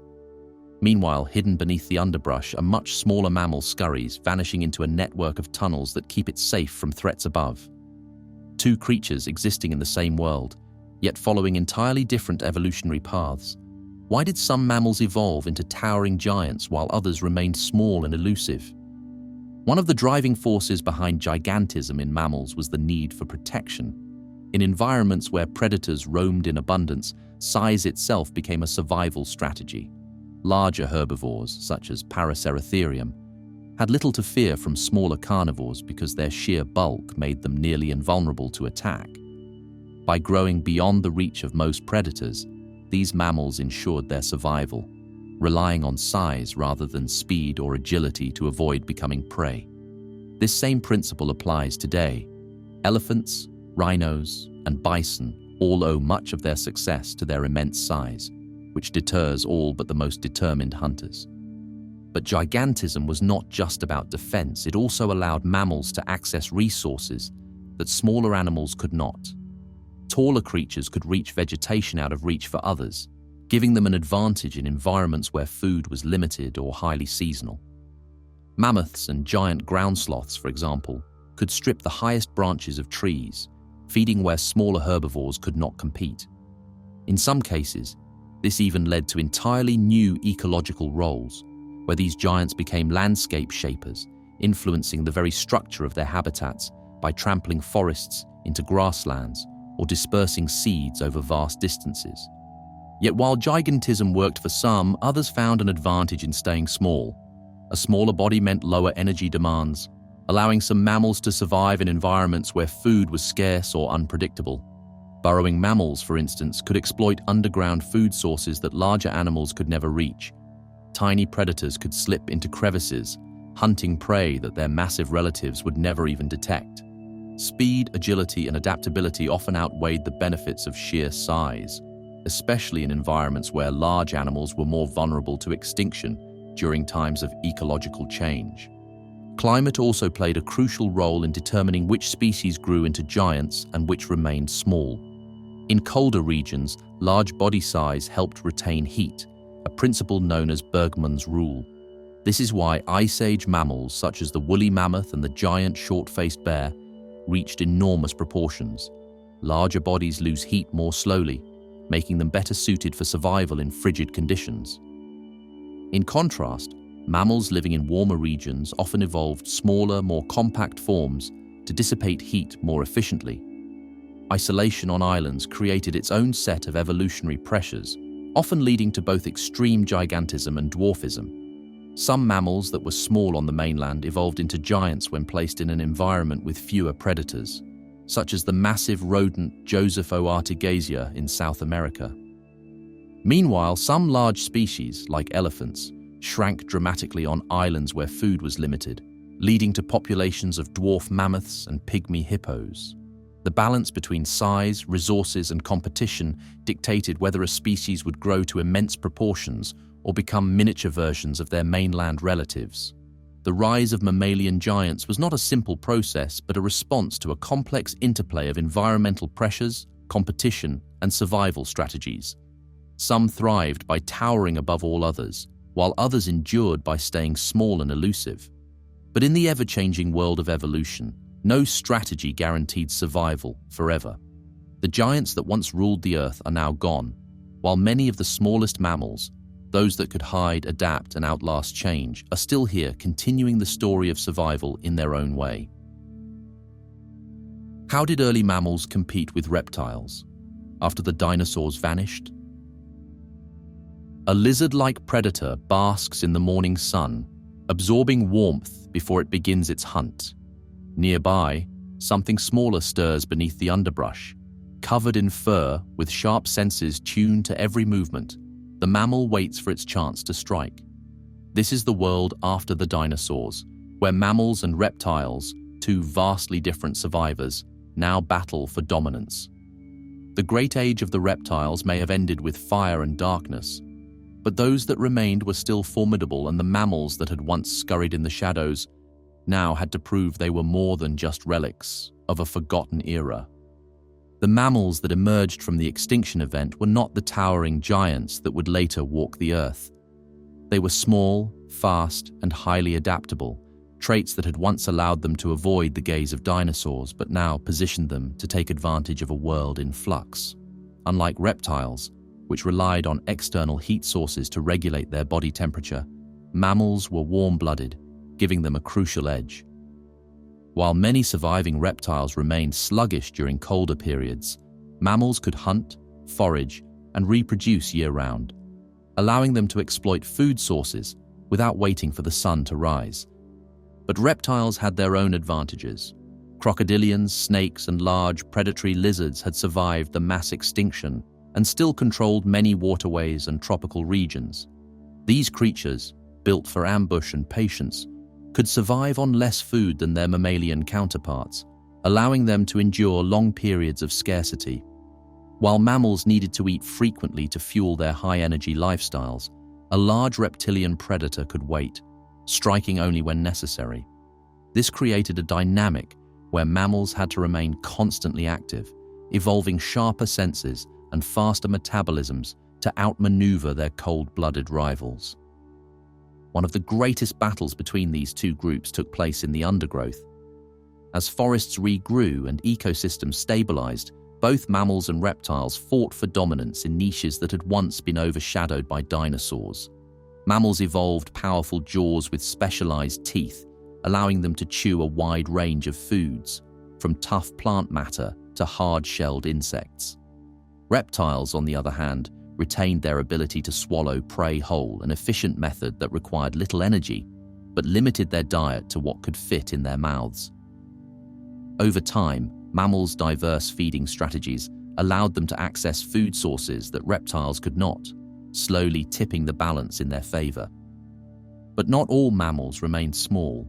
Some evolved into larger, more aggressive predators that directly challenged reptiles in their own domain. Andrewsarchus, a massive hoofed carnivore, may have competed with large reptiles for prey along prehistoric coastlines, using its bone-crushing jaws to dominate scavenged kills. Meanwhile, early carnivorous mammals in tropical regions had to contend with giant snakes and monitor lizards, creatures that could strike with lightning speed and overpower them in an instant. This forced mammals to evolve new strategies, relying on intelligence and social structures rather than brute strength alone. As the world continued to change, mammals adapted at a pace reptiles could not match. Their ability to regulate their body temperature, their specialized teeth, and their fast reproductive cycles all gave them an advantage in an era where ecosystems were constantly shifting. While reptiles still held strong in specific environments, such as swamps and deserts, mammals had begun to take control of the open landscapes, forests, and even the icy tundras. The battle between fur and scales had been fought for millions of years, but in the end, it was not just strength or endurance that determined the victor, it was adaptability. The terrifying predators that once dominated Australia. A shadow moves through the dry scrubland, its massive jaws lined with blade-like teeth. This is Thylacoleo, the marsupial lion, an apex predator unlike anything seen in today's world. In a land where most mammals carried their young in pouches, even the deadliest hunters followed this rule. Australia, isolated for millions of years, became home to predators that defied expectations, creatures that would have seemed almost alien compared to the placental carnivores that ruled other continents. Unlike big cats, Thylacoleo did not rely on long canine teeth to deliver the killing blow.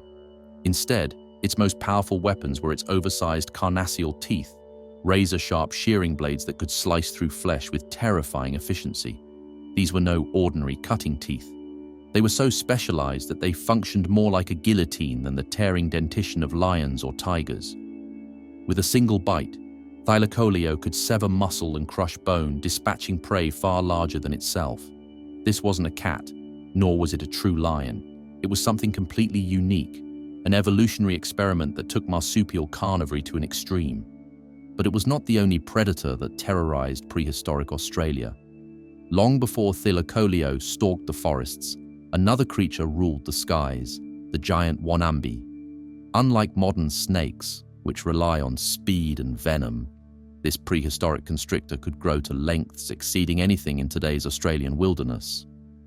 Ambushing from the undergrowth or coiled near watering holes, it was capable of overpowering even the largest marsupial herbivores. Without large mammalian predators to challenge it, Wanambi may have been one of Australia's top hunters for millions of years. And then, of course, there was Megalania, a monitor lizard that dwarfed any reptilian predator alive today. Related to the Komodo dragon but far larger, this cold-blooded killer could reach lengths that rivaled small cars. Unlike Thylacoleo, which relied on slicing through its victims, Megalania delivered a toxic cocktail of bacteria and venom, weakening prey before moving in for the final attack. Fossil evidence suggests it hunted the massive diprotodonts, Australia's prehistoric equivalent of rhinos, meaning even the largest plant eaters had no true safe haven. With powerful limbs, a crushing bite, and a slow but relentless hunting strategy, Megalania was the apex reptilian predator of its time. The battle for dominance in Australia's ancient wilderness was not simply between mammals and reptiles. Massive flightless birds, known as the Dromornithidae, added another layer to the competition. Towering over human-sized prey, these birds were thought to be herbivores, but some evidence suggests they may have been omnivorous or even opportunistic predators. Imagine an animal built like an ostrich, but with the crushing power of an eagle's beak, one that could peck down with bone-breaking force. These thunderbirds may have scavenged or even hunted smaller marsupials, adding yet another terrifying force to the continent's prehistoric food web. Despite their dominance, these predators eventually vanished. Climate shifts, changes in vegetation, and the arrival of early humans placed pressures they had never faced before. Without large numbers of prey to sustain them, even the most efficient hunters fell one by one, leaving behind only fossils and legends of a time when Australia belonged to predators that had no counterparts anywhere else on Earth. What gave early mammals? Their intelligence. Edge over other animals? A creature no larger than a squirrel scurries through the underbrush, its tiny hands gripping a piece of food. Its whiskers twitch, its large eyes scanning for danger, and deep within its skull, something remarkable is happening. This is no mindless scavenger, it is learning, adapting, remembering. In a world still ruled by reptiles, this small mammal is already thinking in ways that would set its descendants apart from everything else on Earth. One of the key advantages that gave early mammals their intelligence edge was the structure of their brains. Unlike the cold-blooded reptiles they lived alongside, mammals had developed a neocortex, a part of the brain responsible for complex thought, problem-solving, and sensory processing. This extra layer of cognitive power allowed them to assess danger more effectively, remember food locations, and even alter their behaviors based on past experiences. While many prehistoric animals relied purely on instinct, mammals had already begun experimenting with something far more powerful: learning. This intelligence was not just about thinking, it was also about sensing. Mammals evolved an incredibly fine-tuned sense of hearing and smell, far superior to most reptiles. The structure of their inner ears became more sophisticated, allowing them to detect a broader range of frequencies, which meant they could communicate in ways their competitors could not. Their noses, too, were adapted for a more information-rich world.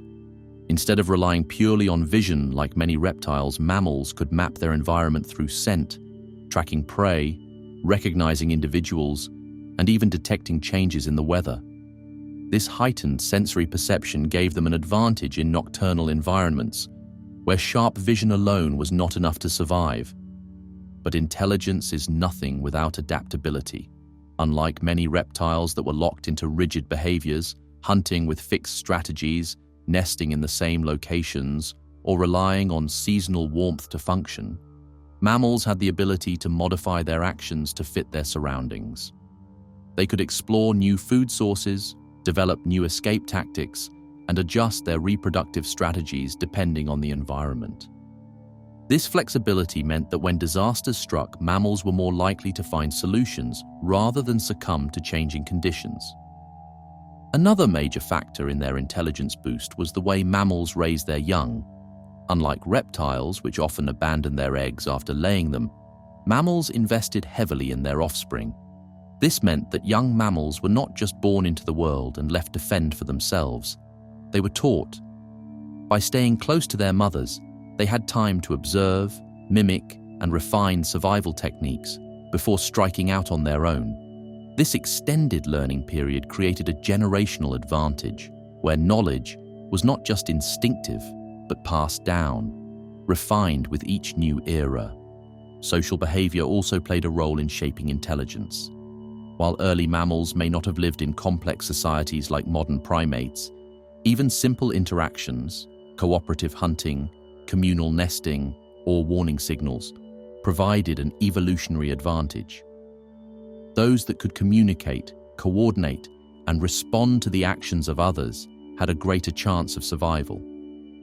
Over time, this led to species that relied on each other, not just for protection, but for learning as well. The intelligence of early mammals was not an accident. It was the result of countless small adaptations: larger brains, sharper senses, greater flexibility, and a deeper connection to their offspring. It was not brute strength or sheer size that allowed mammals to take over the world after the dinosaurs disappeared. It was their ability to think, to adapt, and to learn. What were the strangest mammalian carnivores that time erased? A massive, hoofed predator stands over its kill, its long snout wrinkling as it tears into flesh. It looks like a cross between a wolf and a boar, but it belongs to neither. In another time and place, a stocky, cat-like beast with oversized, slicing teeth stalks its prey, but it is not a saber-toothed cat. Elsewhere, a marsupial with a crushing bite stronger than any modern mammal ambushes its next victim. These creatures defy classification, relics of a time when evolution was still testing the limits of what a carnivorous mammal could be. One of the strangest of these lost predators was Andrewsarchus, an enormous land-roaming carnivore that seemed more like a bizarre experiment than a real animal. Its massive skull suggests a creature with a bite powerful enough to crush bones, yet its closest relatives were hoofed herbivores, making it an evolutionary outlier. It may have been an apex predator, using sheer size and brute strength to dominate its ecosystem, or a scavenger relying on its keen sense of smell to track down rotting carcasses.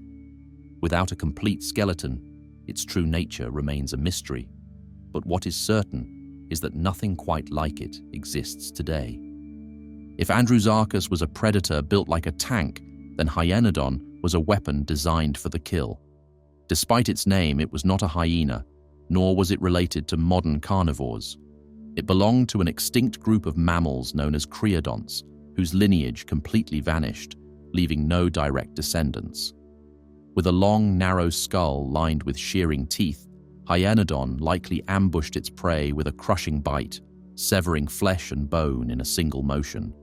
Unlike modern big cats, which suffocate their victims, Hyenodon relied on pure slicing power, making its hunting strategy unique among mammals. Then there was Thylacoleo, Australia's marsupial lion, a carnivore so specialized that its bite force was stronger than that of any big cat today. Unlike traditional predators, which evolved dagger-like canines, Thylacoleo had enormous shearing teeth that functioned like meat-cutting blades. This meant it didn't just bite its prey, it sliced through it with surgical precision. Fossil evidence suggests it was an ambush predator, possibly using its semi-opposable thumbs to climb trees and launch attacks from above. It was an evolutionary anomaly, a marsupial that filled the role of a lion in an ecosystem where true placental carnivores never evolved. But the strangest of all might have been Sarcastodon, a massive, bear-like predator that defies easy classification. It belonged to a group of extinct carnivores known as oxyinids, which evolved separately from modern predators. Its enormous skull suggests it could crush bones like a hyena, yet its body shape hints at a more powerfully built ambush predator. With no living relatives to compare it to, its behavior and hunting methods remain speculative, but it was likely one of the most dominant carnivores of its time. These creatures were the results of evolutionary paths that no longer exist. They thrived in ecosystems where mammals were still competing for dominance, where survival meant pushing the boundaries of what was possible. But none of them lasted. Whether through climate change, competition from more specialized predators, or simply the relentless march of evolution, they disappeared, leaving behind only their bones, ghosts of a time when mammalian carnivores came in forms the world would never see again. Toxic defenses. Did any prehistoric mammals evolve venom or poison as a survival strategy? A predator lunges, its jaws snapping shut around a small, seemingly defenseless mammal. But within seconds, something goes wrong. The attacker stumbles, its muscles locking up, its breath becoming shallow. The tiny creature wriggles free, leaving its would-be killer paralyzed and helpless. This is no ordinary prey. It is a mammal armed with venom, a weapon far rarer in the mammalian world than in reptiles, insects, or amphibians. While venomous mammals are rare today, they do exist. The platypus, one of the last surviving monotremes, has venomous spurs on its hind legs, capable of delivering excruciating pain. Certain shrews and solenodons produce toxic saliva that can disable their prey. If such adaptations exist now, could prehistoric mammals have also wielded venom or poison as a defense mechanism? One of the strongest candidates for a venomous prehistoric mammal is Bison alveus, a small, shrew-like creature that lived around the time of early placental mammal diversification. Its fossilized teeth reveal unusual grooves similar to those found in modern venomous shrews and solenodons. In living venomous mammals, these grooves act as channels, allowing toxic saliva to flow into bite wounds. If Bison alveus had a similar system, it may have used venom to subdue struggling prey or even to defend itself against larger predators. This discovery suggests that venom may have been a more common trait in early mammals than previously thought, though for reasons unknown, most lineages abandoned it over time. But venom was not the only way prehistoric mammals could have used chemical warfare. Some researchers speculate that certain Ice Age mammals may have developed toxic gland secretions as a defensive strategy. Modern skunks and slow loraces use noxious chemicals to deter predators, and it is possible that some prehistoric mammals did the same. Fossil evidence, however, does not preserve soft tissues well, making it difficult to confirm whether extinct species had venom glands or toxin-secreting skin. Beyond direct venom delivery, some mammals may have incorporated natural poisons into their diet as a survival mechanism. Certain modern mammals, like the pitahui bird of New Guinea, acquire toxins from the insects they consume, making their flesh poisonous to predators. If any prehistoric mammals followed a similar strategy, they would have been walking biochemical traps, seemingly harmless until eaten. This could have been an effective deterrent against predators that would otherwise target smaller, weaker mammals. But if venom is such an effective survival tool, why did it not become widespread among mammals? One possibility is that mammals evolved alternative defensive strategies that rendered venom unnecessary. Speed, intelligence, social cooperation, and physical adaptations like claws or tough hides may have provided better long-term protection than chemical warfare. Additionally, venom production requires energy, and for most mammals, the trade-off may not have been worth it when other survival mechanisms proved more efficient. Still, the existence of venomous mammals today suggests that prehistoric species likely experimented with toxic defenses in ways we have yet to fully uncover. The fossil record preserves only a fraction of life's evolutionary experiments, leaving many questions unanswered. Somewhere in the past, there may have been mammals that wielded venom as lethally as a snake, secreted toxins as potently as a frog, or defended themselves with chemical weapons that made them untouchable.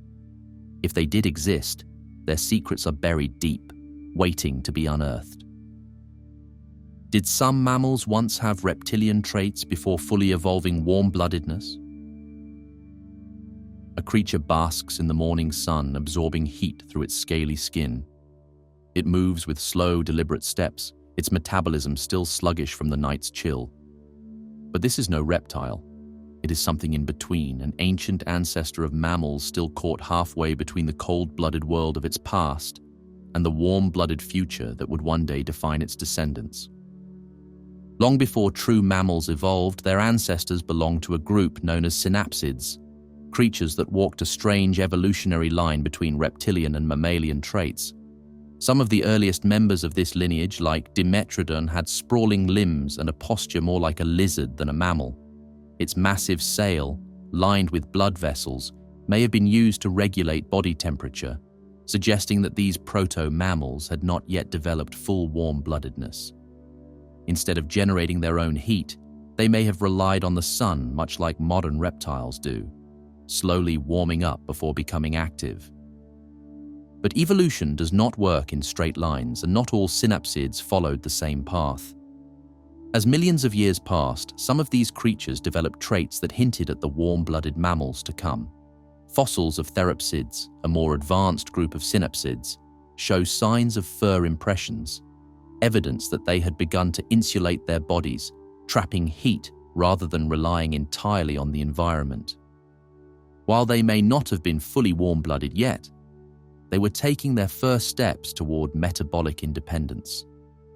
Their bones tell another story. Unlike reptiles, which typically have growth patterns that slow during colder seasons, some therapsids exhibit continuous bone growth, suggesting a metabolism that was becoming more active year-round. This hints at a stage between cold and warm-bloodedness, where these creatures could generate some internal heat, but may not have had the full energy efficiency of modern mammals. They were evolving toward a faster-paced lifestyle, one that no longer required long periods of inactivity to conserve energy. Even their teeth reveal a shift. Early synapsids had simple, uniform teeth like most reptiles, but later species developed more specialized dentition, incisors for cutting, canines for tearing, and molars for grinding. This was not just a sign of dietary change, but of a more active metabolism that required efficient food processing. Warm-blooded animals burn energy faster, meaning they need to extract more nutrients from their food. The development of differentiated teeth suggests these creatures were becoming more dependent on a steady energy intake, another indicator of a metabolism that was speeding up. But why did this transition happen at all? One of the strongest theories suggests that as Earth's climate became more unpredictable, being dependent on external heat sources became a disadvantage. Cold-blooded reptiles needed the sun to function, but in environments where temperatures fluctuated rapidly, creatures that could generate their own heat had a survival advantage. This may have been one of the driving forces behind the rise of mammals. By evolving warm-bloodedness, they could remain active in a wider range of conditions, hunt at night when reptiles were sluggish, and endure colder seasons without shutting down. Even after mammals fully developed warm-bloodedness, remnants of their reptilian past remained. Monotremes, the most primitive living mammals, still lay eggs like their distant ancestors. Some mammals, like echidnas and sloths, have lower metabolic rates, a possible echo of their synapsid heritage. Traces of a time before warm-bloodedness are still there, hidden within the genetic blueprints of every mammal alive today. The journey from cold-blooded to warm-blooded was not an overnight transformation, but a slow, winding path through evolutionary time, one that shaped the very nature of what it means to be a mammal. Which mammals underwent the most drastic evolutionary changes over time? A hulking land-roaming predator prowls the ancient shorelines, its powerful jaws snapping at anything in its path. Its limbs are sturdy, built for running and tearing through flesh. But millions of years later, its descendants glide effortlessly through the ocean, their legs replaced by fins, their bodies sculpted by evolution into streamlined giants of the deep. The journey from land to sea is one of the most extreme transformations in mammalian history. But whales are not the only example of radical change. Some mammals have reshaped themselves entirely, adapting to environments and lifestyles that would have been unrecognizable to their ancestors. Whales, perhaps more than any other mammal, represent the most dramatic shift in form and function. Their earliest relatives, like Pachycetus, looked nothing like modern cetaceans. They had long limbs, ran on land, and hunted along riverbanks like modern crocodiles. As time passed, species like Ambulocetus became more adapted to the water, using their powerful legs to swim while still retaining the ability to walk on land. Eventually, these transitional forms gave rise to fully aquatic creatures like Basilosaurus, a serpentine, eel-like predator with only tiny, useless hind limbs remaining. The evolutionary leap from a four-legged land-dwelling predator to a massive, fully aquatic mammal is one of the most astonishing transformations in the fossil record. But whales are not the only mammals to have rewritten their own evolutionary script. Bats took an entirely different route, evolving from small, tree-dwelling insectivores into the only mammals capable of true powered flight. Their ancestors likely resembled modern shrews or tree-climbing primates, but over time, their forelimbs elongated, their fingers stretched into wing-like structures, and their bodies became light enough to stay airborne. Unlike birds, which evolved from dinosaurs with hollow bones and rigid wings, bats developed flexible, membrane-covered wings that allowed them to maneuver with unmatched precision. This shift from land to air represents one of the most radical adaptations mammals have ever undergone. Some evolutionary shifts are not just about movement, but about form and function. Take elephants, whose distant ancestors looked nothing like the giants of today. Moratherium, an early relative of elephants, was a short, semi-aquatic mammal with a body more reminiscent of a pig or hippo. It had no trunk, no tusks, and lived in swampy environments, feeding on soft vegetation. Over millions of years, its descendants grew larger. Their upper lips elongated into prehensile trunks, and their teeth evolved into massive, ivory tusks.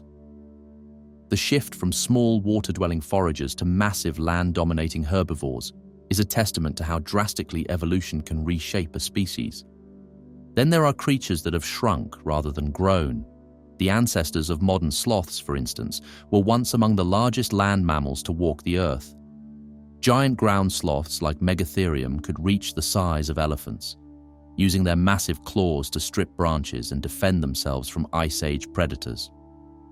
But after their extinction, their surviving relatives took a radically different approach, becoming small, slow-moving tree dwellers with drastically reduced body size and metabolic rates. The transition from a powerful, ground-dwelling giant to a fragile, canopy-hugging creature is one of the strangest reversals in mammalian evolution. Mammals have taken every possible evolutionary path, returning to the oceans, taking to the skies, growing into giants, and shrinking into near oblivion. While some species have remained relatively unchanged for millions of years, others have reshaped themselves so completely that their ancestors would be unrecognizable. Evolution is not a straight line, but a chaotic and unpredictable force, turning land predators into oceanic titans, burrowing creatures into flyers, and Ice Age behemoths into slow-moving tree dwellers. In the grand history of life, the only certainty is change. What prehistoric mammals had the most unbelievable smell, hearing, or sight? A predator moves through the Ice Age tundra, its nose twitching as it picks up a scent carried from miles away. Elsewhere, a small, burrowing creature pauses in the darkness, its oversized ears capturing the faintest vibrations of an approaching threat. Meanwhile, in the dense, prehistoric jungle, an enormous herbivore raises its head, scanning its surroundings with eyesight so sharp it can detect the slightest movement in the foliage. For millions of years, survival depended not just on strength or speed, but on the ability to sense the world in ways no modern mammal can match. Few creatures relied on smell more than Arctodus simus, the giant short-faced bear. This Ice Age predator had an extraordinary sense of smell, likely far superior to even the most scent-sensitive mammals today. Fossil evidence suggests that its nasal cavity was proportionally larger than that of modern bears, which already have some of the best olfactory abilities of any land mammal. This allowed Arctodus to detect carcasses from incredible distances, giving it an advantage as both a scavenger and a hunter. Unlike pack hunters that relied on teamwork, Arctodus could locate and dominate kills simply by following scent trails that other predators couldn't detect. Its heightened olfactory senses may have made it the Ice Age's ultimate opportunist, ensuring it never went hungry in the harsh, unpredictable landscapes it roamed. But scent alone wasn't enough to ensure survival. Some prehistoric mammals developed hearing so advanced that they could navigate their world almost entirely through sound. One of the most extreme examples of this was Paleochiropteryx, an ancient bat that represents one of the earliest known examples of echolocation. Unlike modern bats, which have had millions of years to refine their abilities, Paleochiropteryx was still in the early stages of evolving this incredible skill. Even so, its fossilized skull reveals enlarged cochlea, the structures in the inner ear responsible for processing sound. This suggests that even in its primitive form, Paleochiropteryx could emit high-frequency calls and interpret their echoes to navigate total darkness. At a time when most mammals still relied on smell and touch, these early bats were pioneering a completely new way to sense the world. For prehistoric herbivores, eyesight could mean the difference between life and death. One of the most visually gifted mammals to ever exist may have been Macrauchenia, a bizarre, long-necked ungulate that roamed South America. While its body resembled that of a camel, its skull structure suggests that its eyes were positioned high on its head, providing an incredibly wide field of vision. This adaptation would have allowed it to spot predators like Smilodon or Phorus racids, the terrifying terror birds, from a greater distance than most prey animals. The placement of its eyes also suggests that it may have had an exceptional ability to detect movement, making it harder for predators to approach undetected. Some mammals may have even possessed senses beyond what exists in their descendants today. Fossils of certain prehistoric moles, like Necrolestes, suggest adaptations for detecting underground vibrations, allowing them to hear movement through the soil. Meanwhile, early cetaceans, the ancestors of modern whales, were beginning to develop underwater hearing that would eventually allow them to communicate and hunt through echolocation, long before they fully transitioned to marine life. Throughout history, mammals have pushed the limits of perception, evolving senses that allowed them to dominate land, air, and sea. Whether by detecting the faintest scent on the wind, navigating in total darkness, or spotting danger from impossible distances, these creatures developed ways of perceiving the world that still baffle scientists today. Their abilities may be lost to time, but their evolutionary legacy remains, hidden within the heightened senses of the animals that roam the earth now. What massive mammals ruled the seas before cetaceans took over? The ocean churns as a dark shape glides beneath the surface. It moves with deliberate power, its limbs no longer built for land but reshaped into paddles. Though it is a mammal, it has no blowhole, no sonar, no sleek torpedo-like body. This is not a whale, it is something far older, a relic from a time before cetaceans dominated the seas. Millions of years before whales and dolphins perfected life in the water, another group of mammals claimed the ocean as their hunting ground.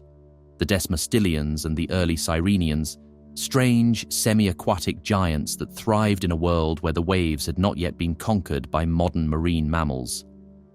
One of the largest and most bizarre of these creatures was Paleoparadoxia, a member of the now extinct Desmostylians. Unlike whales, which evolved from land-dwelling carnivores, Desmostylians were closer to herbivorous land mammals, likely related to early elephants or manatees. Their bodies were stocky, with powerful limbs that suggest they may have moved clumsily on land, but were strong swimmers in the water. Their massive, tusk-like teeth and barrel-shaped torsos hint at a diet consisting of seagrass, algae, and possibly soft aquatic plants. Though they lacked the size and specialized adaptations of later marine mammals, they were among the first mammals to fully commit to an amphibious lifestyle, spending most of their lives in shallow coastal waters. While Desmostylians were built for coastal foraging, another group of early marine mammals, ancestors of today's sea cows, ventured even further. The earliest Sirenians, like Protosiren, still had functional hind legs and could haul themselves onto land, but they were already well on their way to becoming fully aquatic. Over time, their bodies elongated, their limbs shrank, and they adopted a more streamlined shape. Unlike modern manatees and dugongs, which are slow-moving grazers, Some prehistoric sirenians may have been more agile, capable of navigating deeper waters in search of food.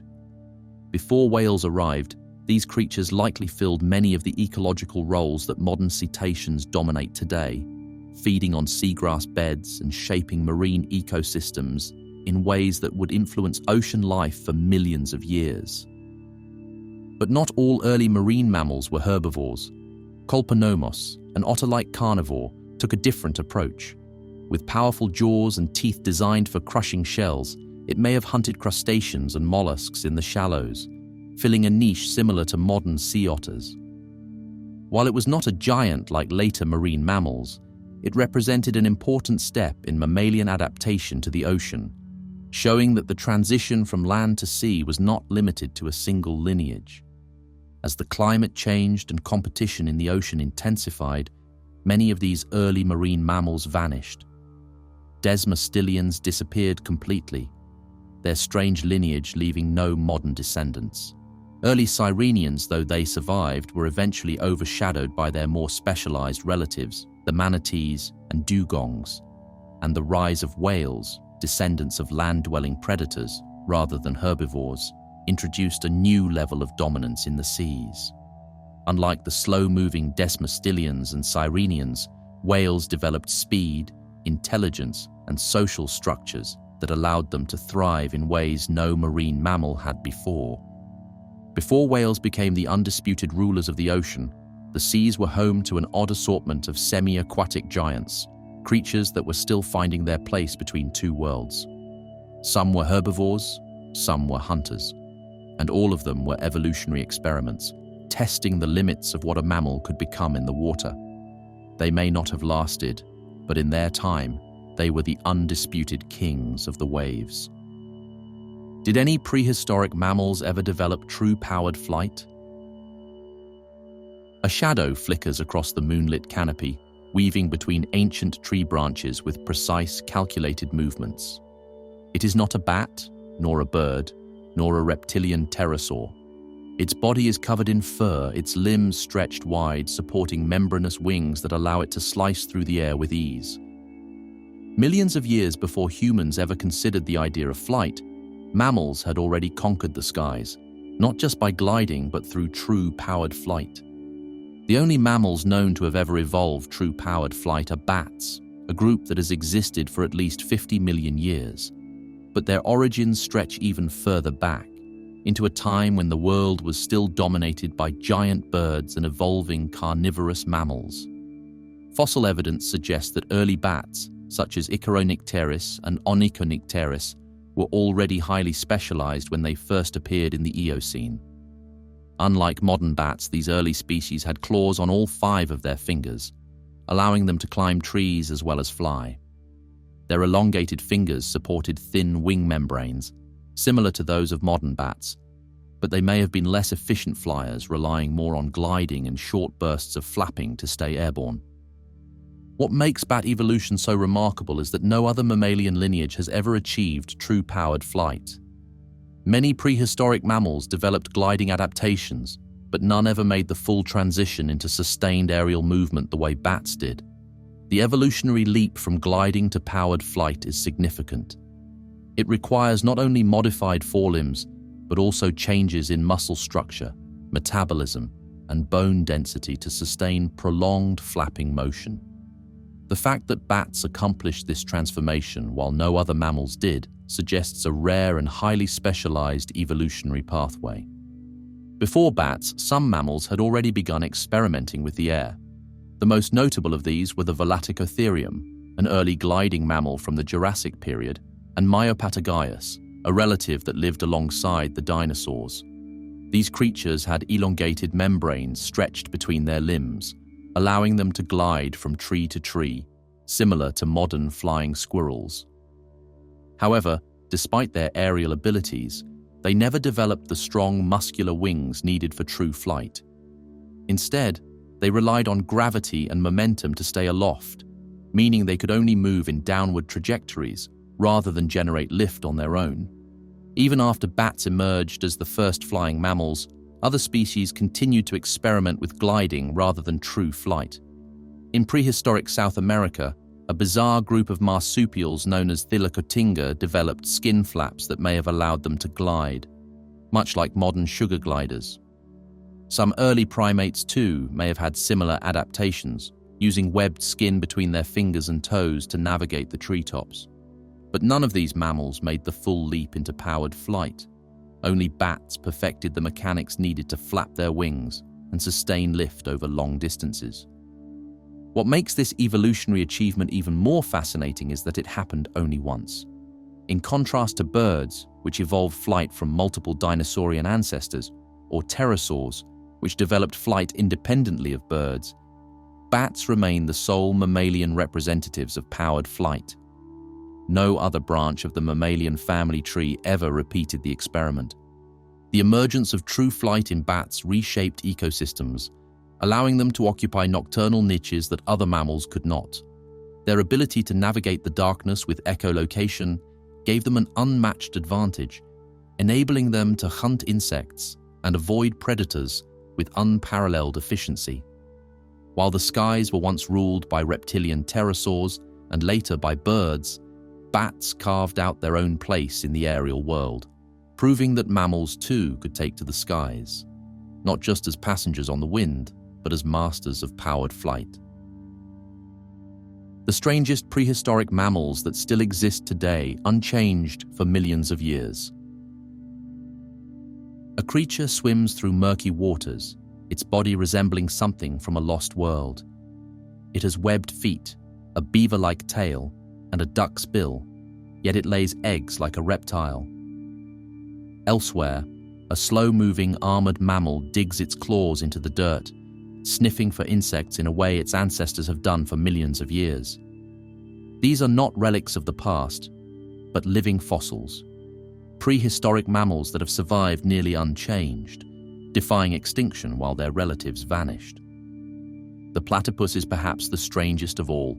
It belongs to the monotremes, a primitive branch of mammals that split off from other mammalian lineages over 100 million years ago. Unlike most mammals, it lays eggs and has no nipples, instead secreting milk through specialized skin patches. Even more bizarre, male platypuses have venomous spurs on their hind legs, a feature rarely seen in mammals. Fossil evidence suggests that its ancestors, like Tainolophos, already had some of these strange traits during the Cretaceous period, meaning that this odd combination of reptilian and mammalian characteristics has existed for tens of millions of years. Despite massive changes to Earth's ecosystems, the platypus remains almost identical to its ancient predecessors. Another mammal that seems frozen in time is the echidna, a spiny, insect-eating relative of the platypus. Like its monotreme cousin, it lays eggs and has remained largely unchanged for millions of years. Fossils of early echidna-like mammals suggest that these creatures were once more adapted to aquatic life before evolving into the land-dwelling, burrowing insectivores they are today. Their electroreceptive snouts allow them to detect prey underground, a skill that has given them a survival edge in habitats ranging from rainforests to deserts. While almost all of their contemporaries from prehistoric times have vanished, echidnas continue to thrive, outlasting even some of the world's most advanced mammalian species. But monotremes are not the only prehistoric survivors. The solenodon, a venomous, shrew-like mammal found in the Caribbean, belongs to a lineage that dates back to the time of the dinosaurs. Its ancestors lived alongside massive Mesozoic reptiles, avoiding predation by relying on their secretive nocturnal habits. Unlike most modern mammals, solenodons deliver venom through grooves in their teeth, an ancient predatory adaptation that has remained unchanged for millions of years. While nearly all of its relatives have disappeared, the solenodon has stubbornly clung to survival, evading extinction despite the arrival of new predators and changing climates. Then there is the aardvark, a burrowing, termite-eating mammal whose evolutionary roots stretch back tens of millions of years. Unlike other insectivores, the aardvark belongs to its own unique order, distantly related to extinct prehistoric mammals that once roamed Africa. Its elongated snout and powerful claws are nearly identical to those of its ancient relatives, proving that sometimes evolution reaches a form so effective that there is no need for change. Despite environmental shifts and competition from newer species, the aardvark remains a living relic of a time long past.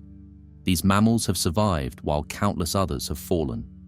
Their secret lies not in dominance, but in adaptation, quietly maintaining lifestyles that have worked for millions of years. While their larger, more powerful relatives were wiped out by extinction events and climate shifts, these creatures persisted, unchanged and undisturbed. They are nature's greatest survivors, living reminders of an ancient world that against all odds still lingers in the shadows of the present. How did tiny mammalian predators take on prey? Many times their size. A small, wiry shape darts through the undergrowth, its nose twitching as it detects a faint scent trail. Ahead, an animal several times its size grazes, unaware of the danger lurking in the shadows. Then, in a flash of motion, the predator launches itself forward, not relying on brute strength, but on speed, precision, and an almost supernatural level of aggression. In a world where size often dictates survival, some of the most ferocious hunters to ever exist were not giants, but tiny mammals with an outsized appetite for destruction. One of the most astonishing examples of this phenomenon was Repenomamus, a prehistoric mammal that lived during the age of the dinosaurs. Unlike most early mammals, which kept to the shadows and avoided confrontation, Repenomamus was an active predator capable of hunting young dinosaurs. Fossils have been found with the remains of small dinosaurs in their stomachs, proving that these tiny carnivores were not just scavengers, but bold hunters. With sharp teeth built for slicing flesh and strong forelimbs adapted for grasping struggling prey, Repenomamus was a rare example of a mammal that directly competed with reptiles long before dinosaurs vanished. But sheer aggression was not the only advantage small predators had. Speed and maneuverability played a crucial role in allowing them to take down much larger animals. Some prehistoric mammals evolved lightning-fast reflexes, striking with surgical precision before their victims had a chance to react. This can be seen in the evolutionary history of mustelids, the group that includes weasels and wolverines, whose ancient ancestors were already demonstrating a lethal combination of agility and ferocity. These animals used their flexible spines and razor-sharp teeth to attack vital points on their prey, often clamping onto the throat or the base of the skull in a move designed to incapacitate within seconds. Venom was another unexpected weapon in the arsenal of small mammalian predators.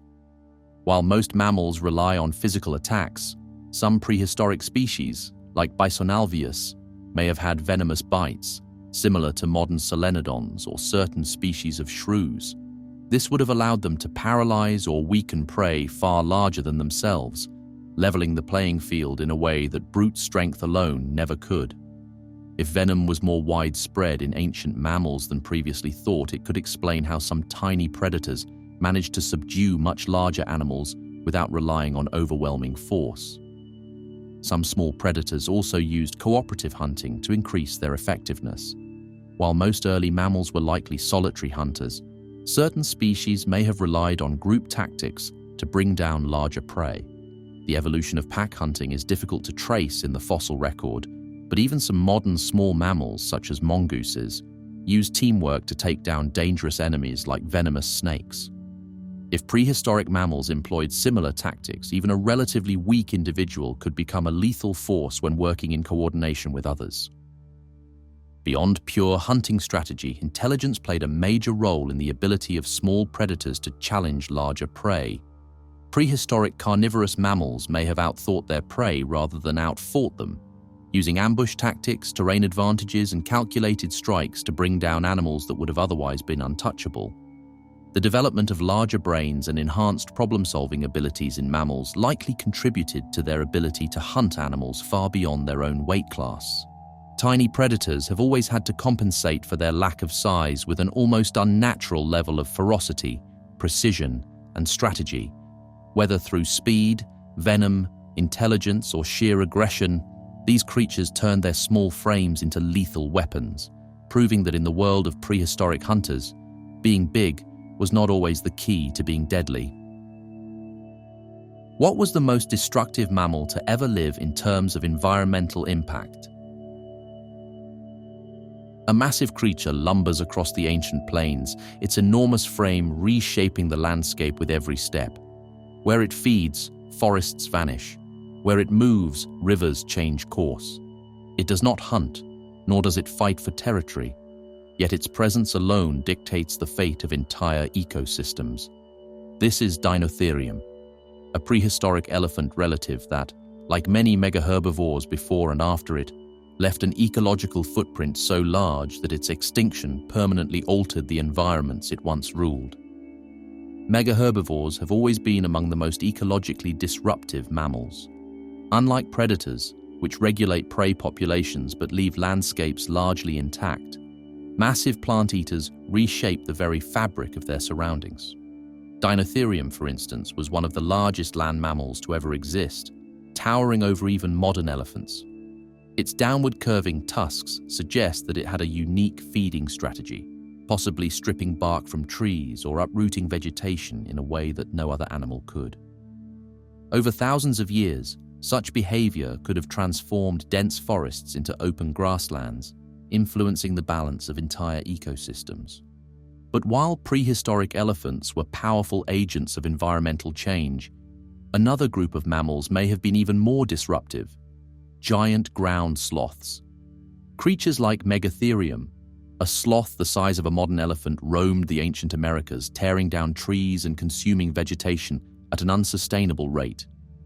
Unlike modern tree sloths, which are slow-moving and have minimal impact on their environment, these Ice Age behemoths likely cleared vast areas of land as they foraged.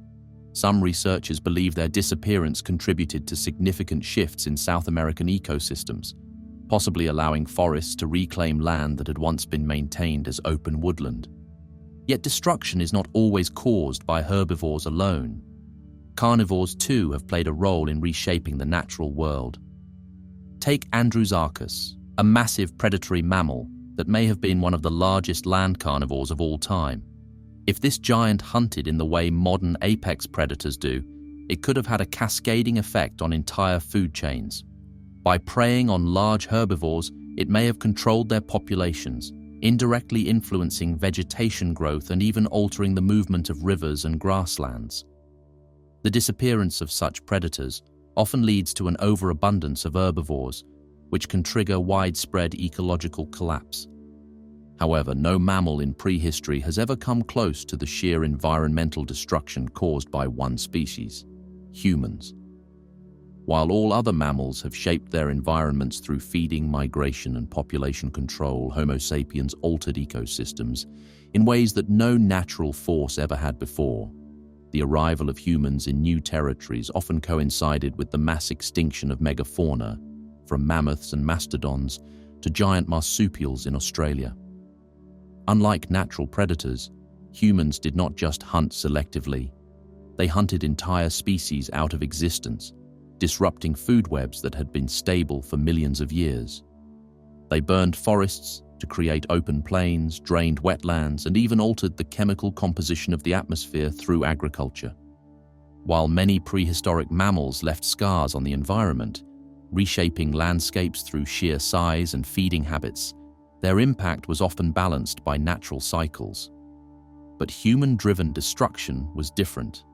Unlike Dinotherium, Megatherium, or Andrewsarchus, humans did not disappear when they had reshaped their world. They stayed, adapted, and continued to push ecosystems beyond their natural limits.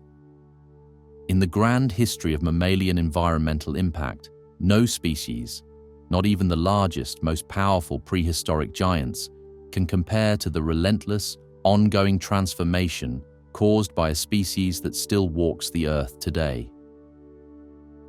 Did any prehistoric mammals evolve to look or act like completely different animal groups? A hoofed predator with a head like a wolf stalks its prey, but it is not a canine. In the rivers, a massive beaver-tailed mammal grazes on vegetation like a hippo, yet it is not related to modern pachyderms. High in the trees, a primate-like animal uses its kangaroo-like legs to launch itself between branches, but it is neither a monkey nor a marsupial. Prehistoric mammals were not bound by modern classifications. Some evolved to mimic entirely different groups, filling roles in ecosystems that would later be dominated by completely unrelated creatures. One of the strangest examples of this phenomenon was Andrewsarchus, a massive land-dwelling carnivore that looked like a cross between a wolf and a boar. Despite its canine-like skull, it was not related to wolves or even true carnivores. Instead, it belonged to a group of hoofed mammals known as artiodactyls, the same lineage that would later give rise to whales and deer. Its unusual combination of features suggests it filled the role of an apex predator, despite descending from ancestors that were more closely related to herbivores than traditional hunters. If Andrewsarchus had survived, it is possible that today's ecosystems could have been dominated by hoofed predators rather than the felines and canines we know today. But some prehistoric mammals took mimicry even further. Castoroides, the giant beaver of the Ice Age, was a rodent that reached sizes comparable to modern black bears. Unlike today's beavers, which primarily build dams and live in structured colonies, Castoroides likely behaved more like a semi-aquatic grazer, much like a miniature hippo. While its modern relatives are known for their engineering abilities, this prehistoric giant may have abandoned dam building altogether, instead using its oversized incisors for defense and foraging rather than for cutting down trees. Then there was Thylacoleo, the marsupial lion of prehistoric Australia. At first glance, it resembled a saber-toothed cat, with powerful jaws and slicing teeth designed to tear through flesh. But unlike true felines, it was a marsupial, meaning it carried its young in a pouch like a kangaroo. Even stranger, its closest living relatives are not lions, but herbivorous creatures like wombats and koalas. Evolution had sculpted it into the form of an apex predator despite its ancestry being far removed from other carnivores. It was a mammal shaped by necessity rather than lineage, proving that nature can take drastically different paths to produce similar results. Other mammals evolved behaviors rather than appearances that mirrored completely unrelated species. Leptictidium, a small, long-legged mammal from the Eocene, had a body plan that seemed better suited to a jerboa or even a tiny kangaroo than a placental mammal. Its elongated hind limbs suggest that it used a hopping gait, bounding across the forest floor rather than running like most other small mammals of its time. This kind of adaptation is rare among non-marsupial mammals, showing that nature sometimes reuses the same solutions in entirely different evolutionary lineages. Even primates were not exempt from evolutionary mimicry. Plesiadapis, an early relative of primates, had a rodent-like face, complete with chisel-shaped teeth and a long, flexible body. It likely scurried through trees and foraged much like a modern squirrel, despite being a close ancestor to today's monkeys, apes, and humans. This suggests that the first primates may have spent millions of years evolving into niches already occupied by rodents, before eventually branching out into their own distinct forms. The fossil record is full of examples of mammals evolving into forms that seem borrowed from other branches of the animal kingdom. Whether through necessity, competition, or environmental pressures, these creatures adapted in ways that make them almost unrecognizable from their modern relatives. They prove that in evolution, form does not always follow ancestry. Sometimes, it follows opportunity. What were the most isolated and unique mammalian ecosystems that no longer exist? A massive wombat-like creature lumbers across an ancient Australian plain, its thick fur shielding it from the harsh sun. In the distance, a predatory marsupial unlike anything seen today waits in the shadows, its razor-sharp teeth gleaming in the twilight. Meanwhile, on a remote island where no large predators roam, giant, flightless birds and oversized rodents dominate the landscape, filling niches that elsewhere belong to big cats or wolves. These were worlds shaped by isolation, entire ecosystems that thrived in evolutionary bubbles, only to vanish when outside forces arrived. One of the strangest of these lost mammalian ecosystems belonged to South America during the age of the terror birds. For millions of years, this continent was home to an entirely separate lineage of mammals, evolving in complete isolation from the predators and herbivores of the Northern Hemisphere. Instead of big cats or canids, apex predators came in the form of massive flightless birds like forus racids, which hunted mammals that had never faced such a threat before. Among their prey were the native ungulates, bizarre hoofed mammals like Macrauchenia, which looked like a mix between a llama and an elephant, but belonged to a completely separate evolutionary branch. There were also toxodon, stocky, rhino-like herbivores with powerful jaws and an unusual body shape that defied easy classification. This entire ecosystem collapsed when North and South America connected, allowing new predators like saber-toothed cats and bears to invade, wiping out many of the native species that had never encountered such efficient hunters before. But South America was not the only continent to develop an entirely separate world of mammals. Madagascar, before the arrival of humans, was home to an ecosystem so bizarre that it is difficult to compare to anything alive today. The island's largest predators were not big cats or canids, but giant terrestrial relatives of mongoose-like creatures. The top predator, Cryptoprocta spelaea, was an enormous, extinct relative of the modern fossa, filling the role of a leopard in an environment where no true felines existed. Meanwhile, massive lemurs like Megalodapus roamed the forests, behaving more like slow-moving, tree-dwelling bears than modern primates. These creatures evolved without competition from traditional large carnivores, shaping an ecosystem entirely unique to Madagascar. But with the arrival of humans, the balance was shattered. The giant lemurs were hunted to extinction, and much of the ecosystem's structure collapsed, leaving only smaller, more adaptable species to survive in the modern era.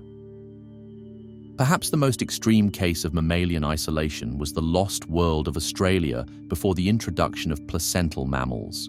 Unlike anywhere else on Earth, Australia's entire ecosystem was built around marsupial evolution. Giant herbivores like Diprotodon, the largest marsupial to ever live, roamed the landscape, feeding on vegetation, much like a modern rhinoceros.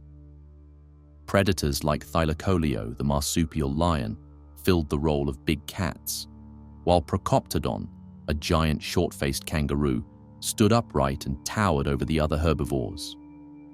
For tens of thousands of years, this ecosystem remained untouched by the outside world. But when humans arrived, hunting pressure and environmental changes wiped out nearly all of Australia's megafauna, leaving only modern kangaroos, wombats, and koalas as remnants of a much grander evolutionary experiment. And then there were the islands, places where mammals evolved to fill roles that would have been unthinkable elsewhere.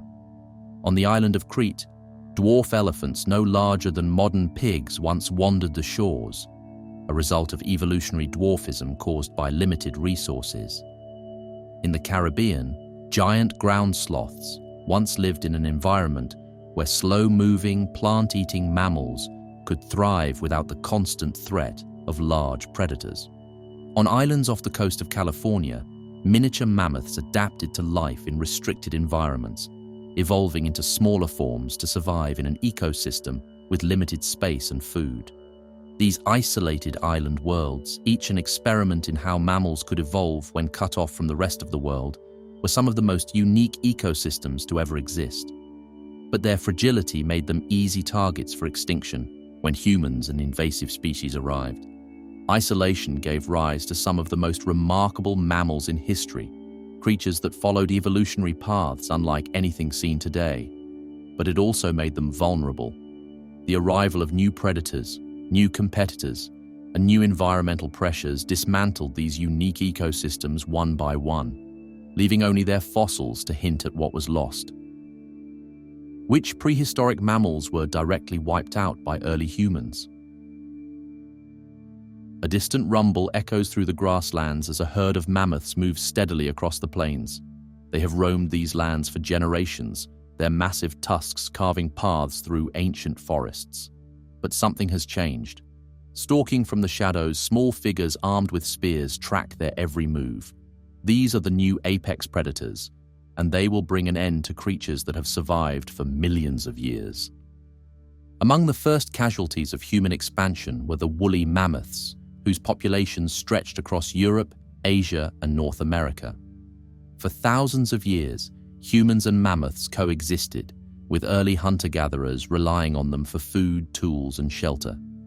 Their bones were used to construct dwellings, their meat sustained entire tribes, and their ivory became a valuable resource for trade and art. But as human hunting techniques advanced, mammoth populations declined, unable to reproduce fast enough to counter the pressure. While climate change also played a role in their disappearance, the final blow likely came from overhunting, especially as human settlements expanded into their last refuges. The discovery of butchered mammoth bones and cave paintings depicting hunts offer a haunting record of their final days. But mammoths were not the only giants to fall. Across the Americas, Megatherium, the giant ground sloth, once dominated the landscape.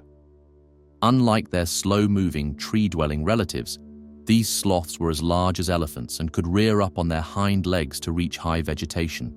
Their immense size should have made them nearly invulnerable, but they had never faced an enemy like humans. Unlike large feline predators, which targeted weak or sick individuals, human hunters were strategic, using fire, coordinated attacks, and weapons designed to penetrate thick hides. The giant sloths, having evolved in isolation without significant predators, were ill-prepared for this new kind of threat. Within a few thousand years of human arrival in South America, these enormous creatures vanished entirely. Australia too saw the rapid disappearance of its prehistoric megafauna after the arrival of humans.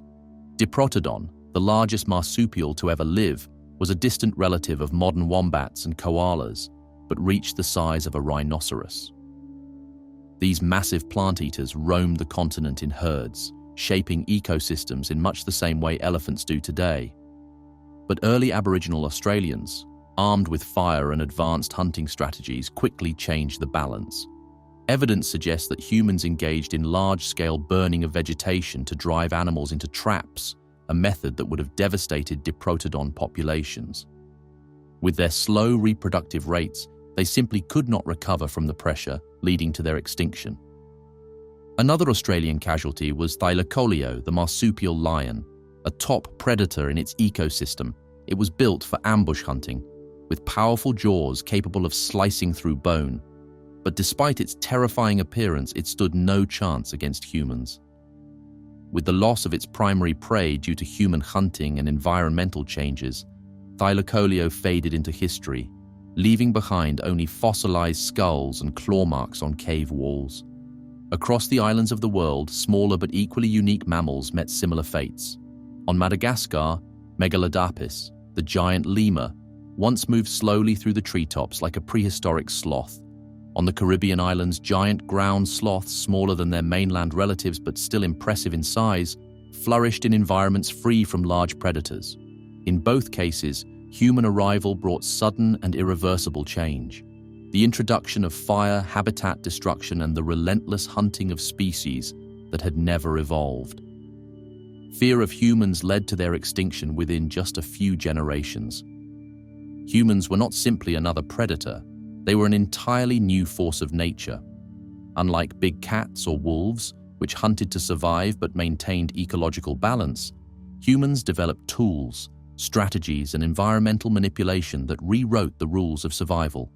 The mammals that disappeared in their wake were not wiped out by chance, but by deliberate and systematic exploitation. The scars of these extinctions still shape the world today, reminding us of the creatures that once walked beside us and the cost of their loss. Which extinct prehistoric mammals might have inspired folklore and legends? A traveler walks through a remote valley following a winding riverbank. The ground beneath their feet feels strange, hard and uneven. Then they see it, an enormous skull half buried in the earth, its curved tusks framing a hollowed-out face. It is unlike anything they have ever seen, yet it looks eerily familiar. A monstrous giant, perhaps, a relic of an ancient, forgotten world. For thousands of years, prehistoric mammals have left behind more than just bones. They have left echoes in human imagination, shaping myths and legends that persist to this day. Few creatures have influenced folklore as powerfully as the mammoth. Across Europe, Asia, and North America, the discovery of mammoth skulls and tusks may have given rise to tales of giants. In ancient Greece, some scholars believe that the legend of the Cyclops was inspired by mammoth remains. To an observer unfamiliar with their anatomy, the large central nasal cavity in a mammoth skull, where the trunk once connected, could have been mistaken for a single enormous eye socket. This interpretation would explain why cyclopes were often depicted as powerful, lumbering giants, an eerie reflection of the Ice Age behemoths that once roamed the earth. In the vast open landscapes of South America, the bones of Megatherium, the giant ground sloth, may have contributed to the myths of towering, slow-moving monsters. Some indigenous legends speak of massive creatures that once walked the land, tearing trees apart with their enormous claws. The Inca and other early South American cultures may have encountered the remains of these creatures, buried in dry riverbeds or exposed after heavy rains. Given that Megatherium was large enough to rear up on its hind legs, its skeletal remains could have easily been interpreted as the bones of a long-extinct monster. Further north, in the Arctic regions, stories of great fur-covered beasts passed down through generations may have originated from encounters with preserved Ice Age carcasses. The indigenous peoples of Siberia and Alaska have long told tales of creatures buried in permafrost, sometimes revealed when the ice melted. Some even believed these animals were not dead, but sleeping beneath the ground, waiting to rise again. This belief could have been fueled by the discovery of well-preserved mammoth bodies, whose flesh and fur were still intact after thousands of years, an eerie sight that would naturally lead to supernatural explanations. Australia, too, has its own legends that may be tied to prehistoric mammals. Aboriginal myths speak of massive, lumbering creatures that once roamed the land, shaking the earth beneath their feet. Some researchers suggest that these stories could be distant memories of Diprotodon, the largest marsupial to ever live. Imagine coming across a massive set of bones in the middle of the outback. Without knowledge of extinct megafauna, what other explanation could there be than that of a long-dead ancestral beast? Even islands held their own prehistoric mysteries. On Madagascar, legends of giant lemur-like creatures that roamed the forests may have been inspired by Megalodopus, an extinct primate that behaved more like a tree-dwelling sloth than a modern lemur. Stories passed down through generations spoke of ghostly creatures with human-like faces that watched from the trees. If the last Megalodopus lived alongside early human settlers, its unusual appearance could have easily cemented it as a figure of myth. The bones of extinct mammals have always carried a strange power.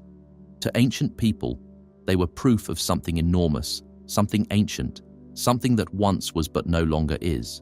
With no knowledge of evolution or extinction, these remains would have demanded an explanation, and myths were the perfect answer. The legends of giants, monstrous beasts, and sleeping creatures beneath the earth may not be mere fantasy. They may be the last whispers of a world long lost, preserved not just in fossils, but in the stories we continue to tell. What prehistoric mammals lived alongside the last giant reptiles that weren't dinosaurs?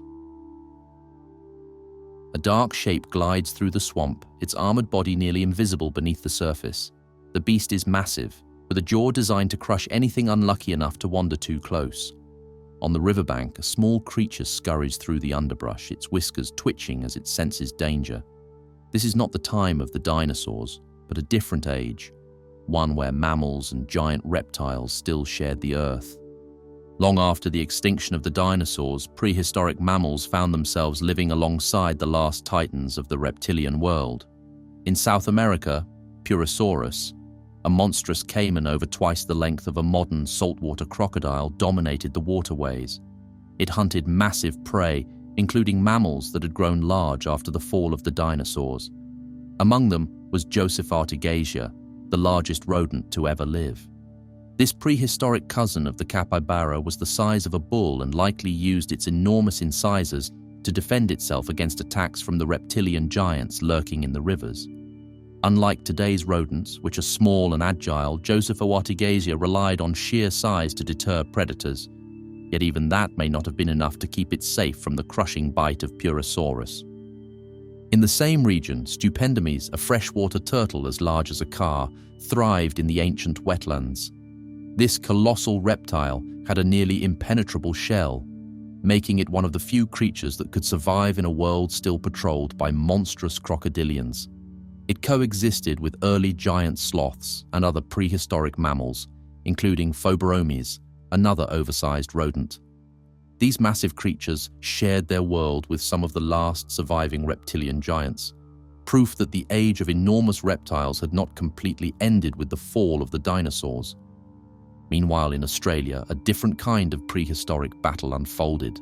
For millions of years, Megalania, a massive monitor lizard reaching lengths of over 6 meters, was the apex predator of the continent. This relative of the Komodo dragon hunted the unique marsupial megafauna that once thrived in Australia, including Diprotodon, the largest marsupial to ever live.